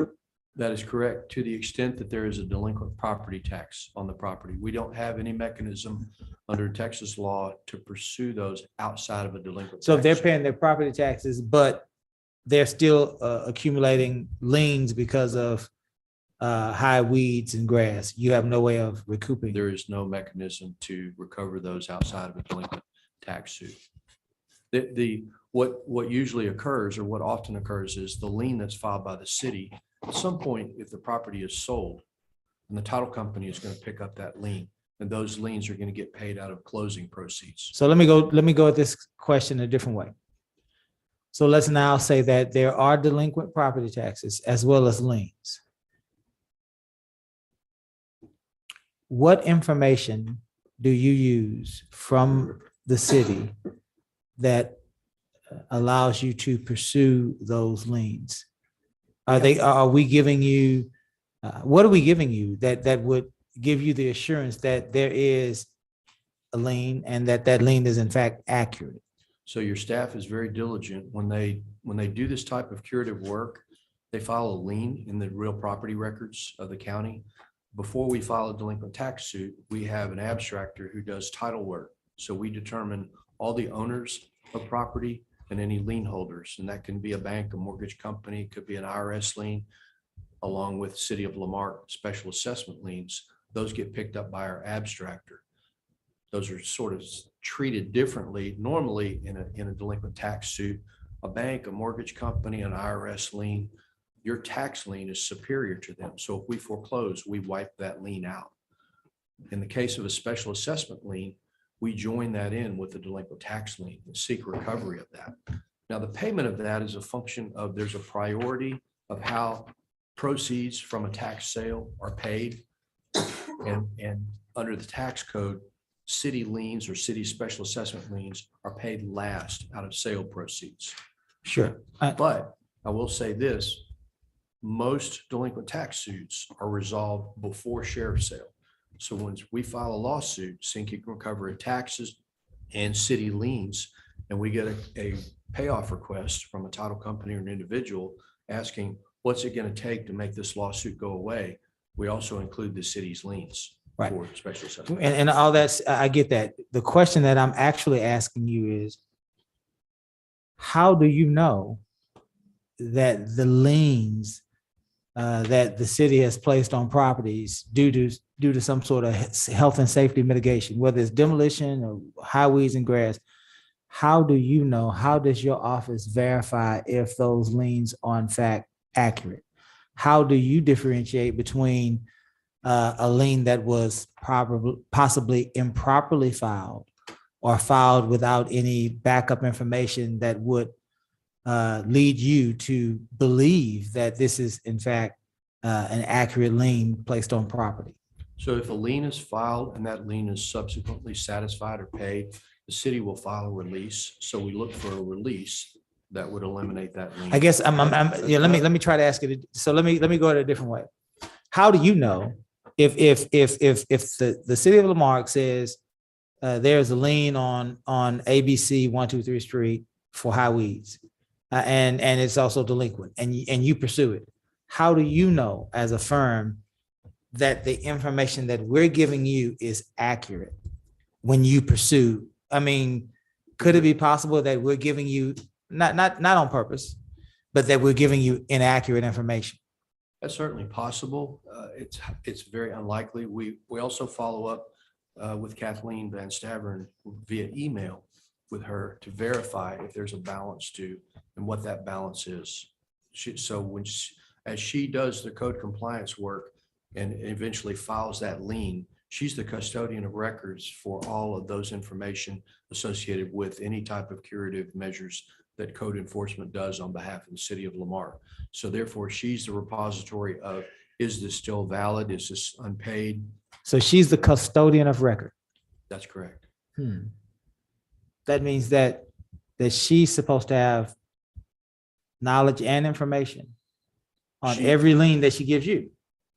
Well, and they're not, she doesn't give them to us per se, but we discover them. For every lien that's discovered, she should have the background information That's correct. that would lead you to believe this is a valid lien. That's correct. And what you're saying is, in your process, you then email her to verify any lien that you are pursuing. Hey, Ms. Van Stavern, we're pursuing a lien based on what we found on ABC 123 Street. Is this a valid lien? And she has to then email you back and say yes or no. That's correct. Okay, That's just trying to get processed. That's our process. And Okay. and further to that, that as a product of the recent meeting we had, one of the things that we do is we find there's a lot of overlap between what our firm does and what code enforcement does. Sometimes they're looking for people, an absentee property owner, maybe the property owner is deceased, it's a vacant lot. Who now is responsible for the condition of that property? That's where we come in also. We're able to do research. We're able to check probate records. We're able to do, because we often are trying to find the same people. Right. So we can run those traps for the city. Again, no cost service. We do Sure. to help her. Also too, when property is sold at sheriff's sale, we're able to provide her with the new name, the owner of, and name and address of the new owner, so that she can update her records rather than waiting for the deed to get recorded and it come across on the tax roll. That's somewhat of a lengthy process. So we've set up a new procedure where when we sell property at sheriff's sale in the city of Lamar, I send her a copy of that updated information so she knows who the new property owner is, so that if there is a compliance issue in the future, she has updated information that's more timely. Okay, thank you. And if any, go ahead, Kim. So that goes back to what I was kind of talking about earlier, about having buildings that are appraising for less because they've been on the rolls forever, and lots as well. So Mr. Osing, I really think this would be a good thing for you all to come together with, I'm so used to calling you Mark. Please, Mark. So, because those sheriff sales, perhaps that's something that the EDC could purchase, right? Land that they could purchase back. So, I mean, we're mowing it, right? We're doing everything, putting liens on it. And from what I understand, Cesar, the last time we talked, we have over 60 lots that we mow every month. You know, what I'm saying every month, but during the times where the mowing is needed. But just, I mean, because while you were talking, my head was just going, well, why are we mowing? We could be owning, right? And the EDC can purchase that. I mean, I don't know if that's something we could do. That's something I guess Gus would have to let us know. But it seems like we're spending money when this is something that we could talk about affordable housing. Then you can bring families in. And I know you work with me on the facilities committee. So we know that we need more people on this side trying to fill up the new Lamarck High School. So that's just a lot of collaboration that we could do. And thank you for this teachable moment to try to see what we can do to bring families back in. And if I could expand on that a little further too, Councilmember, that's a really good perspective. And we think of it not only in terms of housing and affordable housing and families. I've also had the opportunity over the years, and we recently had, you know, if you're coming off the causeway headed on the mainland and you get on the freeway there and on your left would be Omega Bay. There's a large vacant parcel of property, very low. Those properties, those lots and blocks were delinquent. Yeah. And so I started working those through the process. It's very low dollar, but you know, it's part of the process. You got to get them Right. cleaned up. Right. So I called Alex Getty and said, hey, I think there's maybe an opportunity for the EDC. I think if you could buy these properties at sheriff's sale and assemble a large parcel of property, may not be highest and best for residential, could be good commercial development, a lay down yard for commercial, you know, it's got freeway access on one side, Highway 3 on access on the other, a rail spur. So, and as a matter of fact, he did acquire a number of those properties. Yeah. We're kind of playing a long game on that, Right. but I think that is the opportunity. We do have to be thinking about that, Right. you know, big picture. Ms. Nancy, you addressed me, so let me, James, microphone so they can hear you. And you're speaking to us as a member. It sounds like Ms. Yancey spoke about you as a member of the You EDC. addressed me, you know, the EDC is limited on what they can spend money on is to provide jobs and to help keep businesses in town. I'm gonna get with Alex and kind of go over what y'all's thoughts are, but you know, we had a retreat here with the council Yeah. a month and a half ago.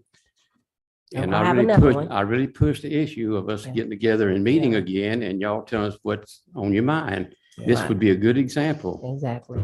So We're gonna do it. we're still waiting on that meeting, and Yeah. we need, you know, we need to do it for this budget session's over so we can get our heads together and see how we can help y'all. Yeah. I agree. Yeah. Okay. Thank you. Thank you. And I hope to the extent, you know, as always, we consider ourselves a partner to the city. And so to the extent that we can be a resource, something we can bring things to the table. I'm always available. We're always willing, and we want to see our communities Right. succeed. Right. Yes, sir. Question. Any questions? He had a I had question. a question. So I'm looking, slide 3 specifically in here. What happened between 2013 and 2014 to the tax roll parcel count in the city of Lamarck, if you know? I saw that as well. That appears to be, so that's a phenomena that does happen. It's not super rare. That occurs typically when a large number of parcels, small parcels and tax accounts are combined. Okay, into a so they large parcel. replat them into one larger. Exactly. And Understand. that's All what right, thank occurred you. here. Yes, sir. Thank you. Is that it, James? James, is that That's it? it. Okay. Joe? Thanks. Mark, the seniors, 65 and plus, and I think the disabled as well too, they can split their payments up into quarterly payments, correct? Correct. And just by way of information, if you opt for that as a senior or as a disabled 65, are you still assessed? I'm looking at your delinquency first page report. Are they still assessed the penalty and interest? No, sir. Any quarter pay for over 65 or disability is not subject to any type of penalty or interest unless they miss a payment. That payment then accrues penalty and interest, but it doesn't affect subsequent payments as long as they're paid on time. That was a recent change to the tax code 2 sessions ago. Okay. If you know, Lamarck's homestead exemption value is the 20K or 20,000. What, do you know what Texas Cities is? I do not. Or off any the of the top my local head. jurisdictions? No, sir. I'm sorry. I Oh, don't okay. have that information off the top of my head. I would be curious to, I can know, certainly get yeah. that information for you and provide it to you. especially during this budget period. It's actually on the appraisal district website, but I will tell you this, it is buried. I had a hard time finding it. It's very. There's a lot of things that are imagine buried that. there. So, yeah, but I can pull those information. I'll So, try looking again. sure. Thank you. I'm trying to.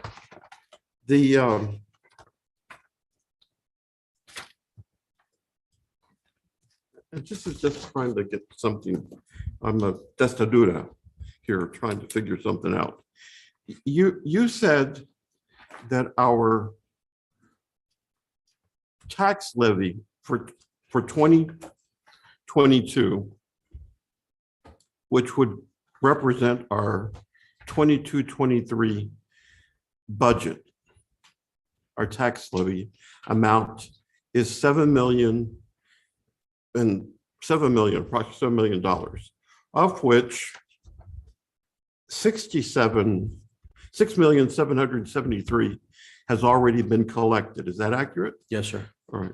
So Cesar, please explain to me why this general fund indication here, as well as the first sheet, if I'm not mistaken, shows a different amount. More than likely snapshots of when those were taken. We prepared these numbers a while back. I know these are as of July 23rd. These if I'm were not as of mistaken. Friday, the close of business Friday. So I tried to pull There's probably, as close to real-time data as I could. and there's a lot of folks that wait till June 30th to make their actual tax A payments. lot. A lot. That could be the. And also the too, big keep in disparity. mind that, and I, this, refresh my memory. No, no. Does the city of Remark have the split pay? No, I don't think so. I've never heard of that. I don't recall that the city of Lamarck had ever approved the split Take- pay, yeah. but the split pay, that's another trigger for the June 30th. The second half of the split pay deadline is June 30th. So we have a lot of late payments along that way. Well, So- but this amount, on page 5, is an amount you've actually collected already. The Correct. 6,773,000, correct? That's correct. Yeah, so that's what I'm saying. There's a big difference. There's almost a $2 million difference there on this. So I hope we're updating this as we look at our actual numbers here on that side. Then of the, you said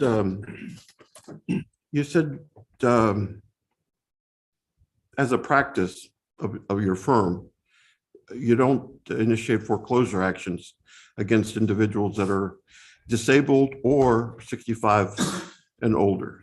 Is that accurate? Correct. Okay, very good. Well, thank you. And I was, just so allow me to clarify that. So there, if for an over 65 homestead exemption or disability homestead exemption, there is no legal prohibition to foreclose. We don't do that unless instructed otherwise by a client. We don't have any clients that instruct us to do so. for a couple of reasons. Obvious, the first one obvious is the optics of it. Second thing is a property owner who has an over 65 or disability exemption in the face of a lawsuit can go to the appraisal district and get a deferral, which stops the foreclosure. So any foreclosure action just based on the exemption ends up sort of being a fool's errand. We end up spending a lot of time and energy on something that ends up getting stopped. Stopped anyway. And of course, you have as your clients practically all the, if not all of our local jurisdictions, correct? I'm sorry. You repeat. have as your clients all of the local cities, Some municipalities, most of we, them. we represent every city in Galveston County, That's right, yes. except for the city of Friendswood, which Okay. is not wholly within the county, but yes, sir. And you said that you have approximately 400,000 in outstanding levies or active lawsuits you mentioned. And I don't know if you ever followed through with the, if a person is participating in the Texas Homeowner Association Assistance Program, aren't those, aren't the lawsuits stayed while that processing occurs? That is our practice, yes. If Okay. we get indication that a property owner has applied for a grant through the homeowners assistance program, we stop the lawsuit to give them opportunity to, and that includes even up to the day before sheriff's sale. If I can get confirmation that they've applied for that grant program, I'll cancel the sheriff's sale to give them an opportunity to do that. Oh, all right. Very Take good. advantage of that. I'm glad to hear that. We had also, our firm had been on the vanguard of that program. When that program was announced through the state, it was kind of dropped in the lap of the state agency that had absolutely no experience in administering such a grant program. They reached out to our firm and we helped them develop the program. And as a matter of fact, we helped them with a pilot program before it went live statewide down in the valley. So the program that eventually went live was polished and kind of finessed to be the most effective way. Here locally in Galveston County, our firm paid for a direct mail piece to all delinquent property owners, advertising this program that with a flyer that this grant funds were available out there. All they needed to do was make application through the Texas Department of Housing and Community Affairs. Or their contracted entities such as the homeowners, not homeowners, the chosen ones outreach. There's Group. a number of groups that are helping people in Texas City, facilitate that. which by the way is, I just got an update. We just signed an MOU with them, and they're the highest performing of the grantees in terms of assistance under that program. Who is a chosen one? So, yeah. And let me see, one other item I had. Oh, Mark, I know what it was. They, what impact, if any? Just to clarify, you said 100% of the penalties and interest that are levied on these are returned to the city. That's correct. Okay, it's clear, just to. Yes, sir. And finally, the legislature, I think the governor signed it, right? The property tax changes, proposals, which will be on a referendum in November. Yes. To the extent that that passes, what, or will you be providing us as a client of yours some sort of guidance in terms of how is this going to impact us in cities? I'm very glad you asked. Yeah. So on August 10th, our firm will conduct its legislative update. One of our governmental affairs lawyers from Austin will be down. We're going to have it at the College of the Mainland. You will all receive an email invitation to that, at which time they'll go through all the changes in the law. The short shrift on that is most of the changes that are affected by this new statute, given that it is approved and we have no reason to believe it won't be approved. Most of those are going to affect the school property taxes. There is in that statutory provision, however, There's going to be a cap of sorts on even non-homestead properties where appraised value, taxable value can't increase more than 20% over a 3-year period. That will affect all taxing entities. That's not just for school. So we'll need to monitor that, but I would keep you keep on the forefront of your mind to come to that seminar. It's going to be just a couple of hours that afternoon. If you're unable to make that, we do have a publication that we put out, and I'll make sure you get a hard copy of that publication, the codes affected update. So there'll be more to that. Also, too, it's my understanding that TML is digging into that, and they're a great resource for cities as well. As you all remember, I was here a few years ago with SB2 as we were wading through that, and they were a great resource there as well. So we'll be working with them to make sure that the clients are up to speed on all of those changes and the effects of the law changes. So how would that, and then this is my question, how does that impact SB2, or does it at all? The new law? So you're referring to the latest legislation. It's really just, it's in addition to what happened with SB2. SB2 was a lot of the mechanical things about when tax rates have to be approved and voter approval rates and all of that. This is really more on the assessment and collection side. The additional exemption amount for school property taxes, their continued pressure to compress the tax rates for school taxes. So we all know that's the biggest component of your tax bill. So you're saying with the new law, because I've been reading it, but when that's not your wheelhouse, sometimes it goes over your head, right? Yes, ma'am. It's not your lingo. So, but you're saying that with the new law, it can, over a 3-year period, it can go up by 20%. That's on commercial properties, on non-homestead properties. Non-homestead Yes, properties. ma'am. And that's a relatively new accommodation. Right. In heretofore, there has been no cap on on non-homestead properties that could go up every year. Right. Well, there was a 3% cap though, right? At one point, before SB2, the board couldn't go above 3. On non-homestead, Right. the talking on appraised value, there was no limit. Now, Yeah. on tax rates, there has always been a 3%. rollback voter approval rate. There's now voter approval rate, we used to Now. call the rollback rate. Okay. But not on the assessment. But not, yeah, because what's happening, there's so many people that are confused about it. And cities are getting blamed for it. Like city governments are getting, because people, again, it's not their wheelhouse. So they don't know how to, they're not used to hearing that every day. You talking every day, so you know it. As a representative, elected official, people expect you to know it all. Yes, ma'am.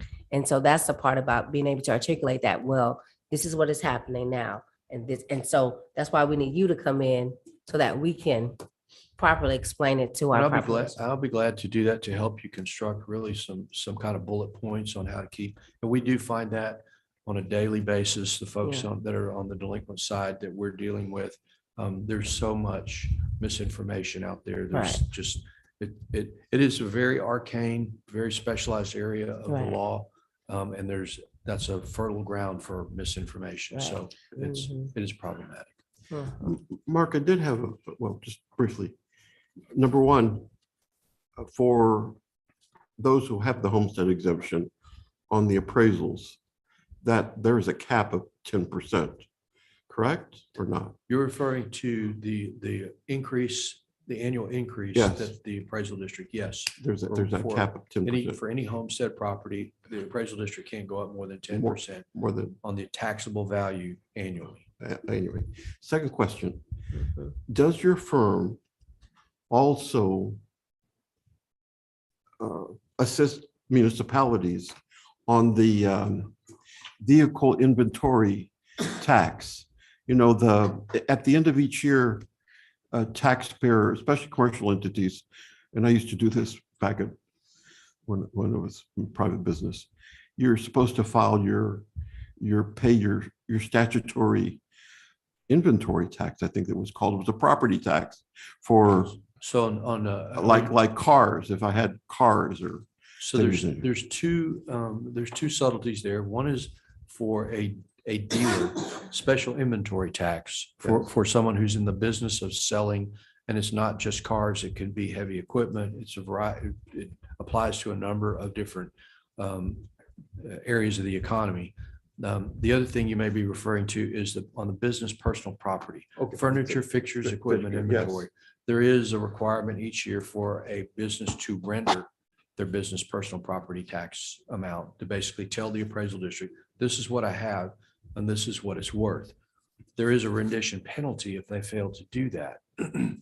Okay, and the other thing that's really important for property owners, we have this discussion all the time for businesses.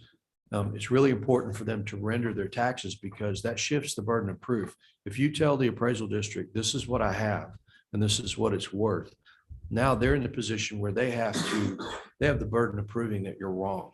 And the practical side is they don't have the time and the resources to do that. So unless you get, we always, like our parents told us, you always tell the truth. You truthfully render your property taxes. That's what your tax bill, that's what it's going to yield your tax bill. If you don't render, if you let the appraisal district put a number on it, chances are they're going to come in high. So now you're behind the 8 ball. You've got to prove that they're wrong.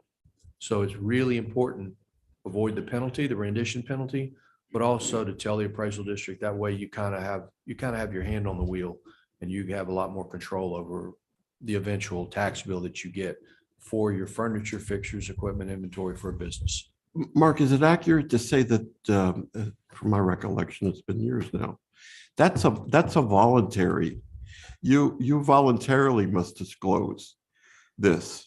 So it used to be it was always in the tax code in terms of a requirement, but it was one of those things that until they passed the rendition penalty, there was no downside to it. Okay. Now with the rendition penalty, there's a penal nature to failure to render.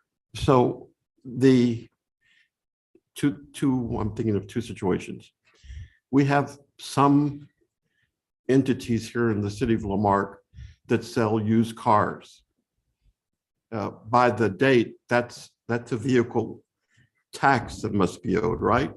And there's a special statute that applies to car dealers and other sellers of that. And that's completely separate. It's administered much differently. And Mr. City Manager, I'd like confirmation that we're doing that. I've never seen that on any of my reports here. The second thing then, for our larger entities such as now Amazon, they're with their vehicles and things. And I use the word Amazon very loosely because it's actually another entity that operates or owns that property out there. Sure. But they would have an obligation as well under this to pay a fee.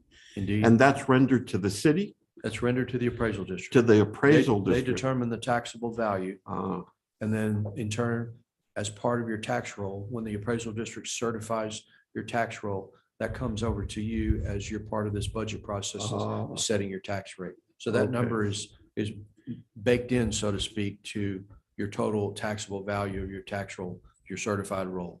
I see. Okay. Okay. Thank you. Clarifying that. Any further questions or comments for Linebarger? Mayor, I just have one thing. I just want to thank, and I'm going to call you Mark so I don't butcher your last name as I've done before. But thank you to you and your team for your assistance with this process. And thank you for that other project we're working on through EDC. And we look forward to bringing that into fruition. Thank you. So, thank you. Appreciate your time very much, Mayor, Council. Thank you. Very good. Thank you, guys. I think now we have Richard and Brandy going to talk to you about your court fee and fine collections.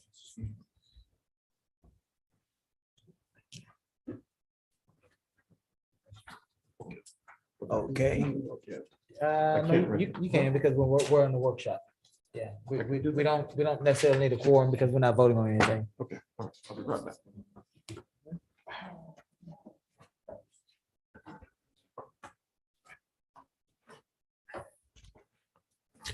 You may be seated. Welcome. Thank you. Mayor, Council, my name is Richard Hill. I'm a partner with the law firm of Linebarger, Dodd and Larry Simpson, and with me is Brandy Stacy. She works with me on the collection of delinquent court fees and fines, and we represent the city of Lamarque in the collection of those delinquencies.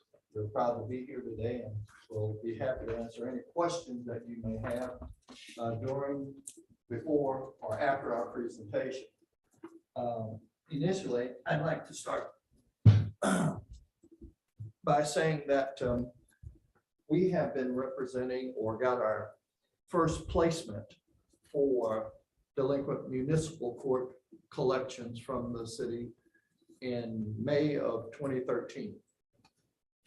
Our process begins in the collection of delinquent receivables from the municipal court by the placement from the court with our law firm of delinquencies that have accumulated in the municipal court. There are statutory provisions that permit the referral of delinquent outstanding receivables from the municipal court to our law firm, and the referral of those delinquent receivables may come with a 30% add-on fee that have been approved by the legislature. If the city authorizes that 30% fee, those cases come to us and the city gets its entire amount of fine plus any cost and fees that have been added to those amounts determined to be owed by the court when they are referred to our law firm for the collection of those delinquent receivables. The statute says that that receivable has to be at least 61 days delinquent before it can be referred to us and a collection fee added to it.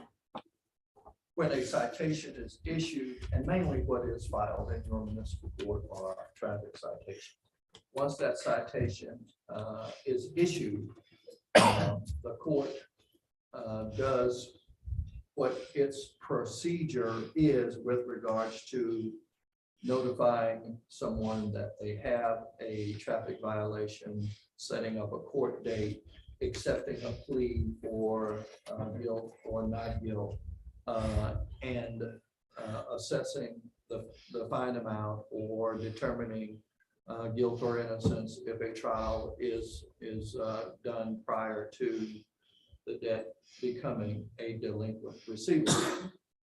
During that 61-day period, all of those things are possible and can take place that will prevent that debt from even ever going delinquent at all. If, however, within that period of time, those things don't happen and the debt does become delinquent in the eyes of the court, that debt can be referred to Linebarger, and we will then begin the delinquent collection process as determined or as agreed upon with the court through the process that we agreed upon when we entered into the contract and set up the collection process on behalf of the city. That collections process begins with the data coming from the city to Linebarger, and that's done electronically. Whenever the court sends us a list of delinquent citations, we begin the process by determining whether or not there is a mailable address associated with that delinquent receivable. And within 72 hours after receiving that electronic transmission of new debts from the city of Lamar, we begin the mail process, mailing an initial notice notifying the debtor that there is outstanding citation issued in the city of Lamar that they have not taken care of. That collection process continues after that first notice with regards to that debt. If it's a mail return, we then place that item into a skip tracing process where we begin to skip trace to find a current mailing address for that defendant based on the information that was provided to us as a result of that citation being issued. generally comes to us with the violation that was committed. It comes to us with the vehicle information, the information that was obtained about the debtor at the time the violation took place, name, address, birth date, all the information that's contained on the driver's license, except social security number. No one captures that information because it's considered personal and a violation of privacy to take down social security information. So our skip tracers take the information that's given to us, and we then search to find that person that's associated with that vehicle on that birth date, with that name, and with that address. When we find someone that was in a skip trace status, we then start that mail process over again by sending that very first letter that would have gone out if that went out when we did not know that it was a mail return. So when it isn't considered in a mail return status, the collection process continues with a second letter and then the phone call to the debtor to make them aware of what the debt is, or answer questions that they may have if they're calling into our call center, or if we're calling out and we happen to reach that individual that is responsible for that debt. We have all the information electronically stored at our call center about that debt. So we're able to talk to that individual about the nature of the violation, when it was issued, what their options are with regards to payment and or a return to court to have the debt resolved, or for them to have an opportunity to visit with the judge to explain what their reasons were for violating the law, or whether or not they can afford to pay the debt at the amount that has been assessed by the court. Now, Brandy will visit with you about what's happened with the collection information and the data that has been sent to us since we started doing the collections for the city. Thank you. Mayor and Council, good afternoon. I would like to go over the report that I passed out to each of you. This is a monthly report that comes to Rosemary electronically every single month. If you look on page 1, it is broken down into 4 sections. The first one is the collection for the month that you're in. The next one will be the summary year to date. The third blue one would be the collection activity for June, and then below would be year to date. The important and highlighting factors to look at on this page is in the block number 1, you'll see the amount collected for June 2023 was $24,483. We received 11 new citations. That's the number at the top. In the middle, there are 3 key numbers to look at. The amount collected year to date has been $2,575,177. The amount resolved has been $5,466,849 with a 50% resolution rate. The resolution rate is an excellent resolution rate that shows us that we're on track with all of our collection efforts. If you go to page 2, it'll show you the status of your accounts. You currently have 10,538 active accounts. That's totaling $5,294,751. Page 3 just shows us kind of like our letters updated, our letters mailed, our address and telephone updated, which is very transparent on the information that we have. So each month you can see how many people have called in, how many people have called out. But it's also important to notice on this page, the last tab shows the amount of dollars collected.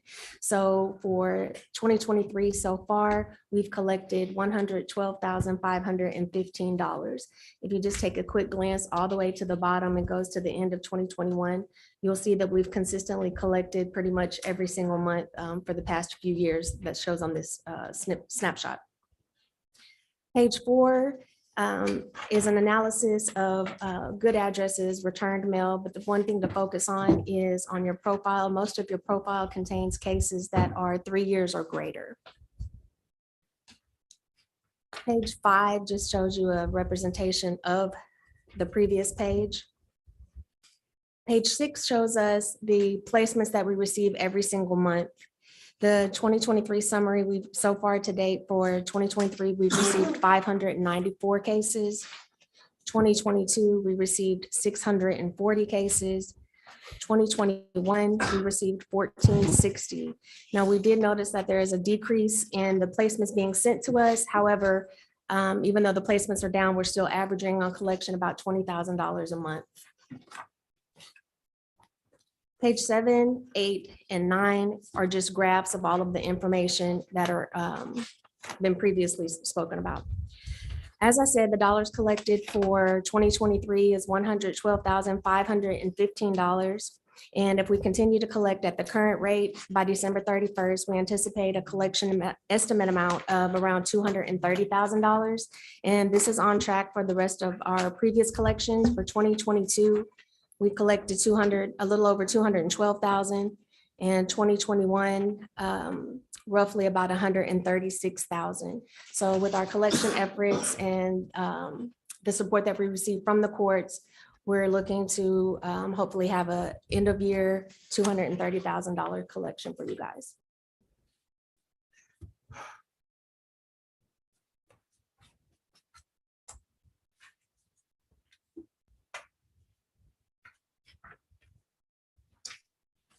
As you're looking at the report, are there any numbers that stand out to you, or if you have any questions about anything on the report? Yeah, I do. Sorry. First, thank you. I don't recall having seen this last year, so it's new information, and I like to see stuff like this. For clarity, I'm just trying to understand this. The first page 1, the collection disposition summary This is specific for the month of June. for the month of June. Yes, sir. But when it says the amount resolved, that's the total value of the fines? The amount resolved is the amount collected plus the amount canceled. So a cancellation can be a purge, a recall, meaning she sent over a case and they had the wrong case number, they had to take it back, or if someone is deceased, they send that information and we pull it out of our system. So then the amount collected is the accurate figure for our purposes. Correct, The 2,575,177. correct. Okay, so just bear with me a minute. So Cesar, where is this reflected on, and I know you don't have an answer for me. So this is one of those things I would like to know. Where is this reflected in our, in this revenue report that that we have here? So like I said, I don't think you have an answer, but I'm sorry, I'm actually in the process. Kyle's helping me scan my report right before you asked that question. Okay. So But- that's one area I'm interested in. And then the other, just to, so basically the other 2,891,000, let's just call that, well, you've called it canceled. So in another world, it might be considered, say, bad debt, or somehow or other there's a defect in it. Actually, I got information prior to the meeting today. In April 2017, $600,000 were canceled. $600,000 worth of cases were canceled. And in March, $643,000 were canceled. Every year on average is about $160,000 to $250,000 that get canceled.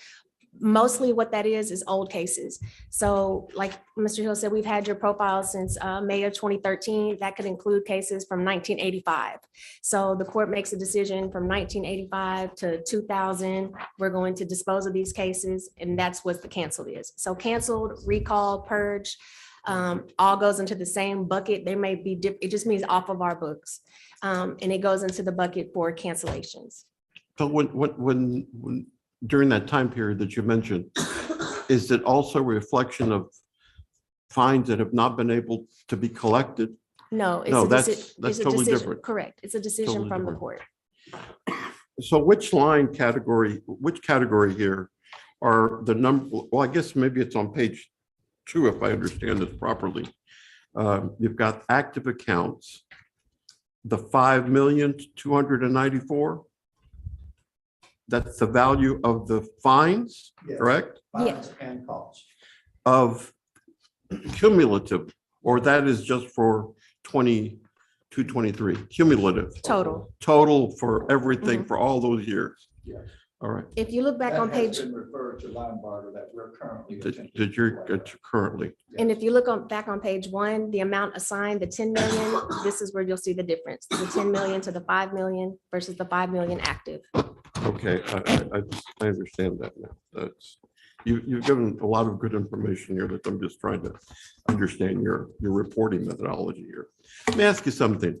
In your experience, other cities at times, because of this accumulative number of fines that have not been paid, don't they initiate a time, say, some sort of basically an offer of settlement? And they might say, look, if you pay for anything that's older than 5 years old, let's just say that, say this council said 5 years old, we'll make an offer of settlement to half of the amount. That's something that other cities have done, correct? Yes, sir. And in this genre of collections, most cities will refer to it as an amnesty. Amnesty, that's the word I'm looking for, amnesty. Yes, sir. And y'all did participate last year in one. And for how, for everything or It's what? for a week. I think there were about 6 cities in Galveston that participated. No, they didn't participate this year. They participated last year, excuse me. They came together. They make efforts on your marquees, I'm sorry. Go ahead. Yeah, no, seems like it's going around. I just got choked up on. Some water. Social media accounts. Okay, thank you. Social media accounts, just to get the word, spread the word out. And like Mr. Hill said, it's called a warrant resolution, warrant Right. amnesty, and it's a week-long effort that the debtors feel comfortable in. Generally, what happens is, thank you. Sometimes the warrant fees are dissolved, and it just gives the debtor more comfortability to come in, that they're not going to get arrested for having a warrant to pay, and it's been pretty successful. So we didn't participate last year, but we did the previous year, You participated last year, not this year. not this year. Mhm. And that period has already passed. You can do it whenever. Whenever, But most people do it close around tax time or after tax time. or by budget time. Yes. Yeah. And the parameters of that offering is determined by the city Mhm. as to how far back they will allow the cases, the date of the violation, and what offerings with regards to forgiveness, whether it be if you pay the underlying citation, we will waive the warrant if there's been a warrant issue, or some other form of incentive All right. is generally decided by the cities and not by landlords. And from your experience, the cities that participate in this, like you said, seem to have a good outcome most of the time. But I just lost my train of thought. I'm having one of these senior moments right now. Just had, The Linebarger, we try to build a collection effort around that offering when the cities decide to do it. oh, I know what it was. From your experience, does that require action by the city council to authorize staff to engage in that? If you know. No, sir, No. it doesn't. Generally, the municipal court will make council aware that such a thing is being considered, the dates that it's being considered, so that council will be aware that there is such a thing that is going to be happening. Right. But usually it's done between the prosecutor of the court, the judge, and the court administrator. Okay. All right.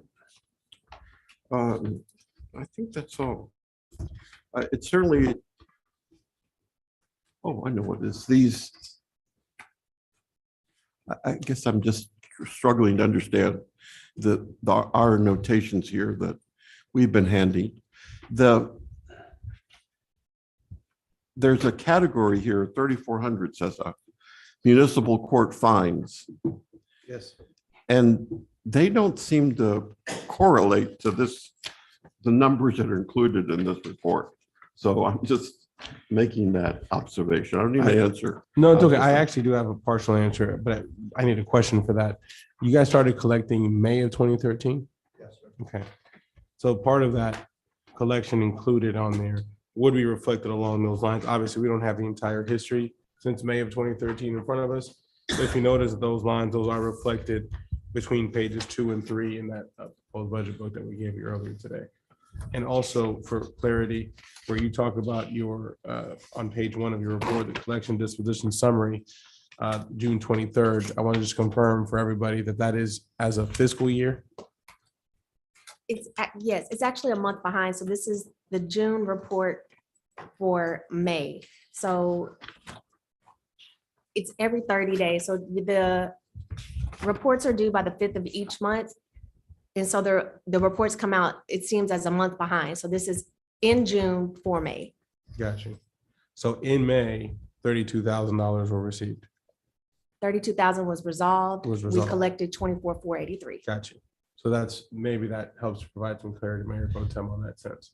So there, where that 2.5 that's noted on page 1 there, amount collected of 2.5, that's since May of 2013 when you started. And that's been spread out, and that, I mean, just briefly looking without having all the data from the previous years, it looks that it is in line with the amounts that have been collected, roughly about 300,000 or so, $300,000 to $400,000 per year.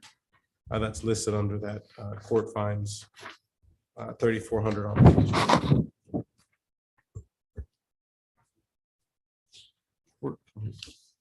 Well, here's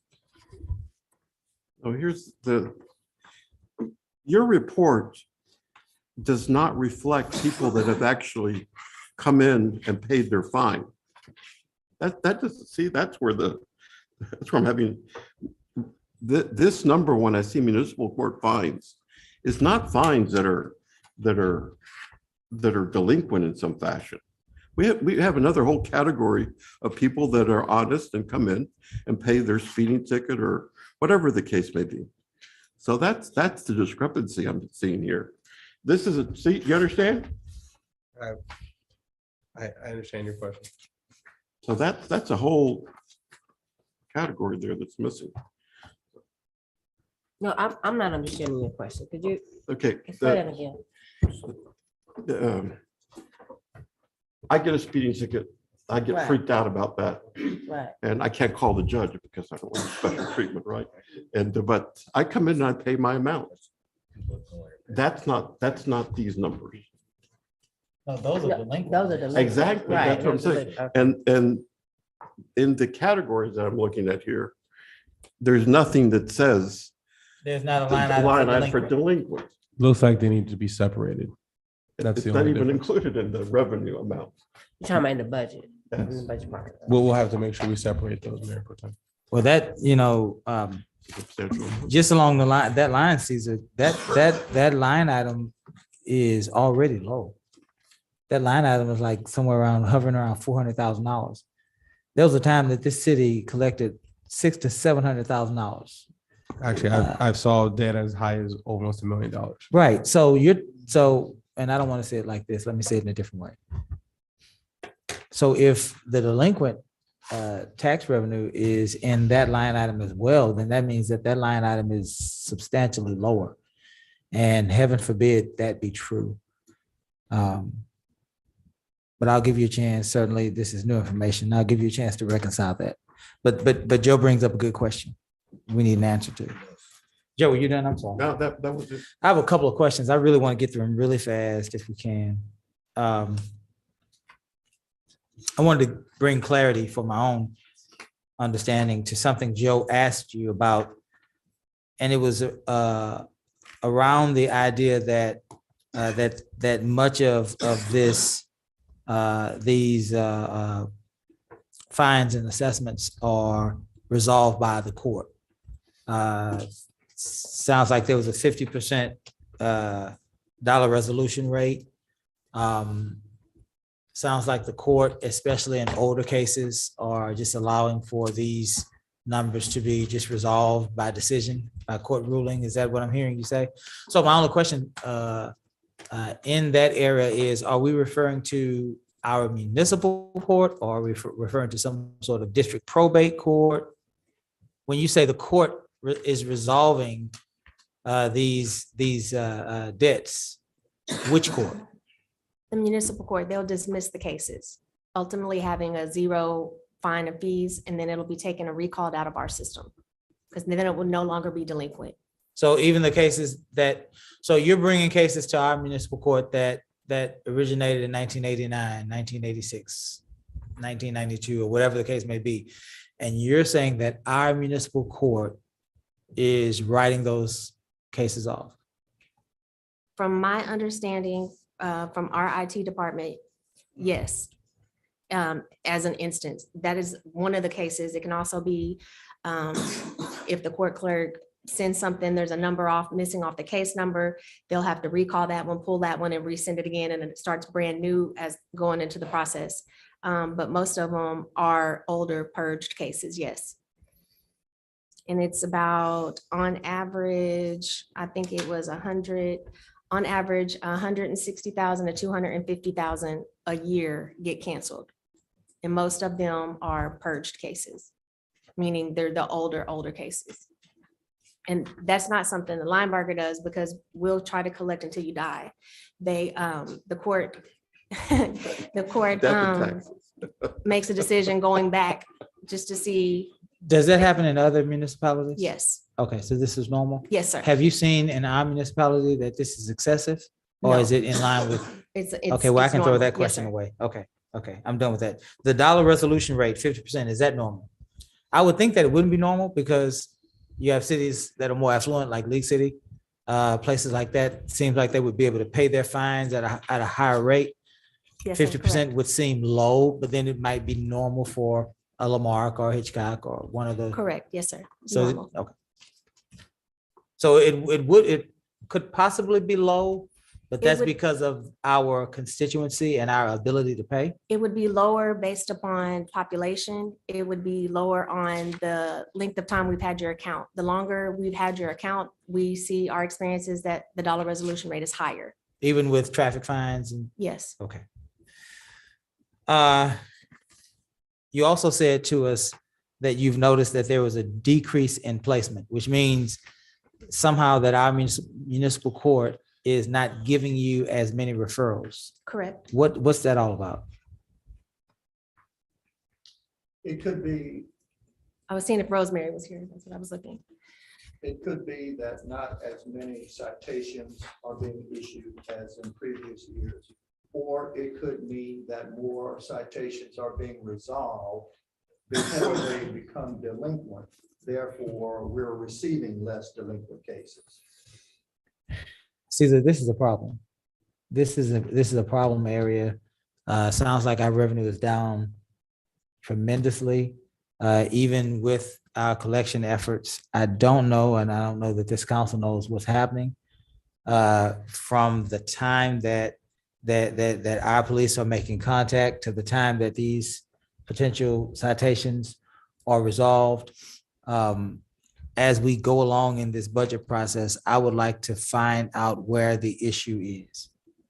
Because we don't, as a community, want to use the issuing of citations for code enforcement violations, traffic violations, or any other ordinance violations. We do not want to use that to fund our government. That is absolutely inappropriate and illegal.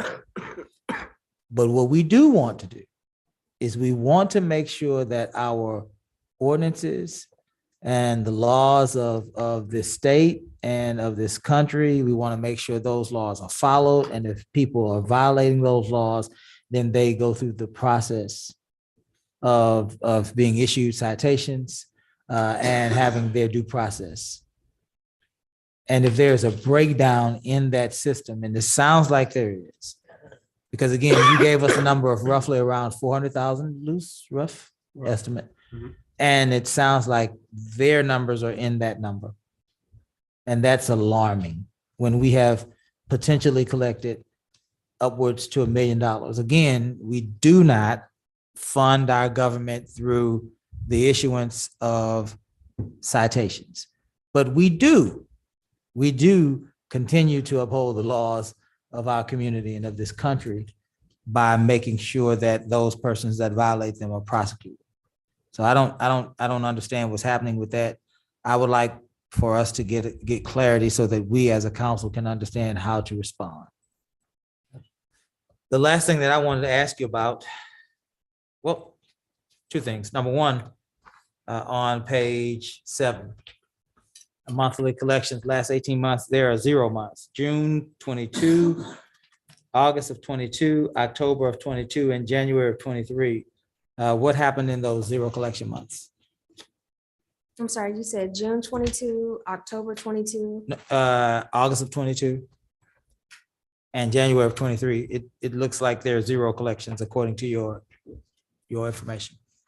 This could be, our reports are due on the 5th of each month. If the court sends something on the 6th, it won't show until the next month. So most of the times that is the issue, which I believe for the city, that is the case here, because you can look on page 6 and you can see in January, there weren't any placements, but then February, there were 323. So that's indicative to me that it was sent after the 5th of the month. The last question is, your number of collections for 2023 is 112,515 on page 8. How many months does that reflect? January to May.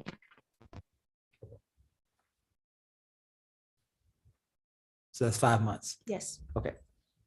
So we're on trend to at least match 2022. Yes, Okay, you should be a cool. little over 2022. Yes, sir. Cool. Thank you. Any further questions? Mr. Linebarger? Mayor, ahead, Jim. it would be helpful, at least for me, if you could generate a report that would be based upon our fiscal year. So it would be what, October 1st of last year, 2022? To then, well, we have the first months of this year and to have that information. And this is just has to do with the issuing of tickets. I'm trying, it's something I kind of remember when I filled in there as justice of the peace here in precinct 3. At that time, I recall if, and Lieutenant Gandy may be able to also speak to this, if the city stopped someone and they issued a ticket, obviously the ticket was to present yourself to the city municipal court. But I do recall something about an option being available to the DPS officers. Are you familiar with that? They could either select, either take it to the municipality or take it to the JP. Yeah, you can write it in any, even us, we could write it through the JP as long as the offense occurred in that jurisdiction. So DPS could write in for our court, or they could write for the JP. Same for us. We could, it's just having the appropriate ticket. Okay, that's what I thought. We write all of ours in Municipal court, right. That's just something to look at too. Yeah. Any further questions? Well, thank you, ladies and gentlemen from Linebarger. Seems like we heard from all of you except for Emily in the back, and Karen, we hear from you throughout the year.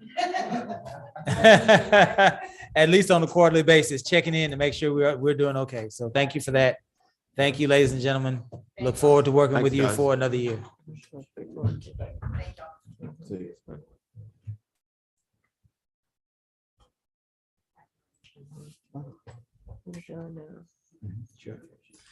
Caesar, we are into uncharted territory. It's 4:24. Did you want to give us a brief synopsis on the youth fund. Did you want to recess for dinner and start with that in the morning? I prefer to start there in the morning if we Okay. can, Mayor, if it's Cool. all right. Cool. There's not a whole lot to do. We kind of touched on a little bit when we talked about parks. There's definitely some things I'd like to propose for this next year. And yeah, I think we're all probably at that breaking point right now. Very good. Let's break for dinner. We have some sick staff members and council members that need some rest and some medicine. So we'll break for dinner tonight. Just to make sure that we have anything else, I just need to step out for a second. Okay, no, we'll wrap this up. We'll break for dinner at 4:30. We'll adjourn. We're gonna need a motion to adjourn. And we will reconvene our regular scheduled meeting tonight at 6 p.m. So we'll make. So moved. Is there a second? Second. All in favor? Aye. We stand adjourned until 6 p.m.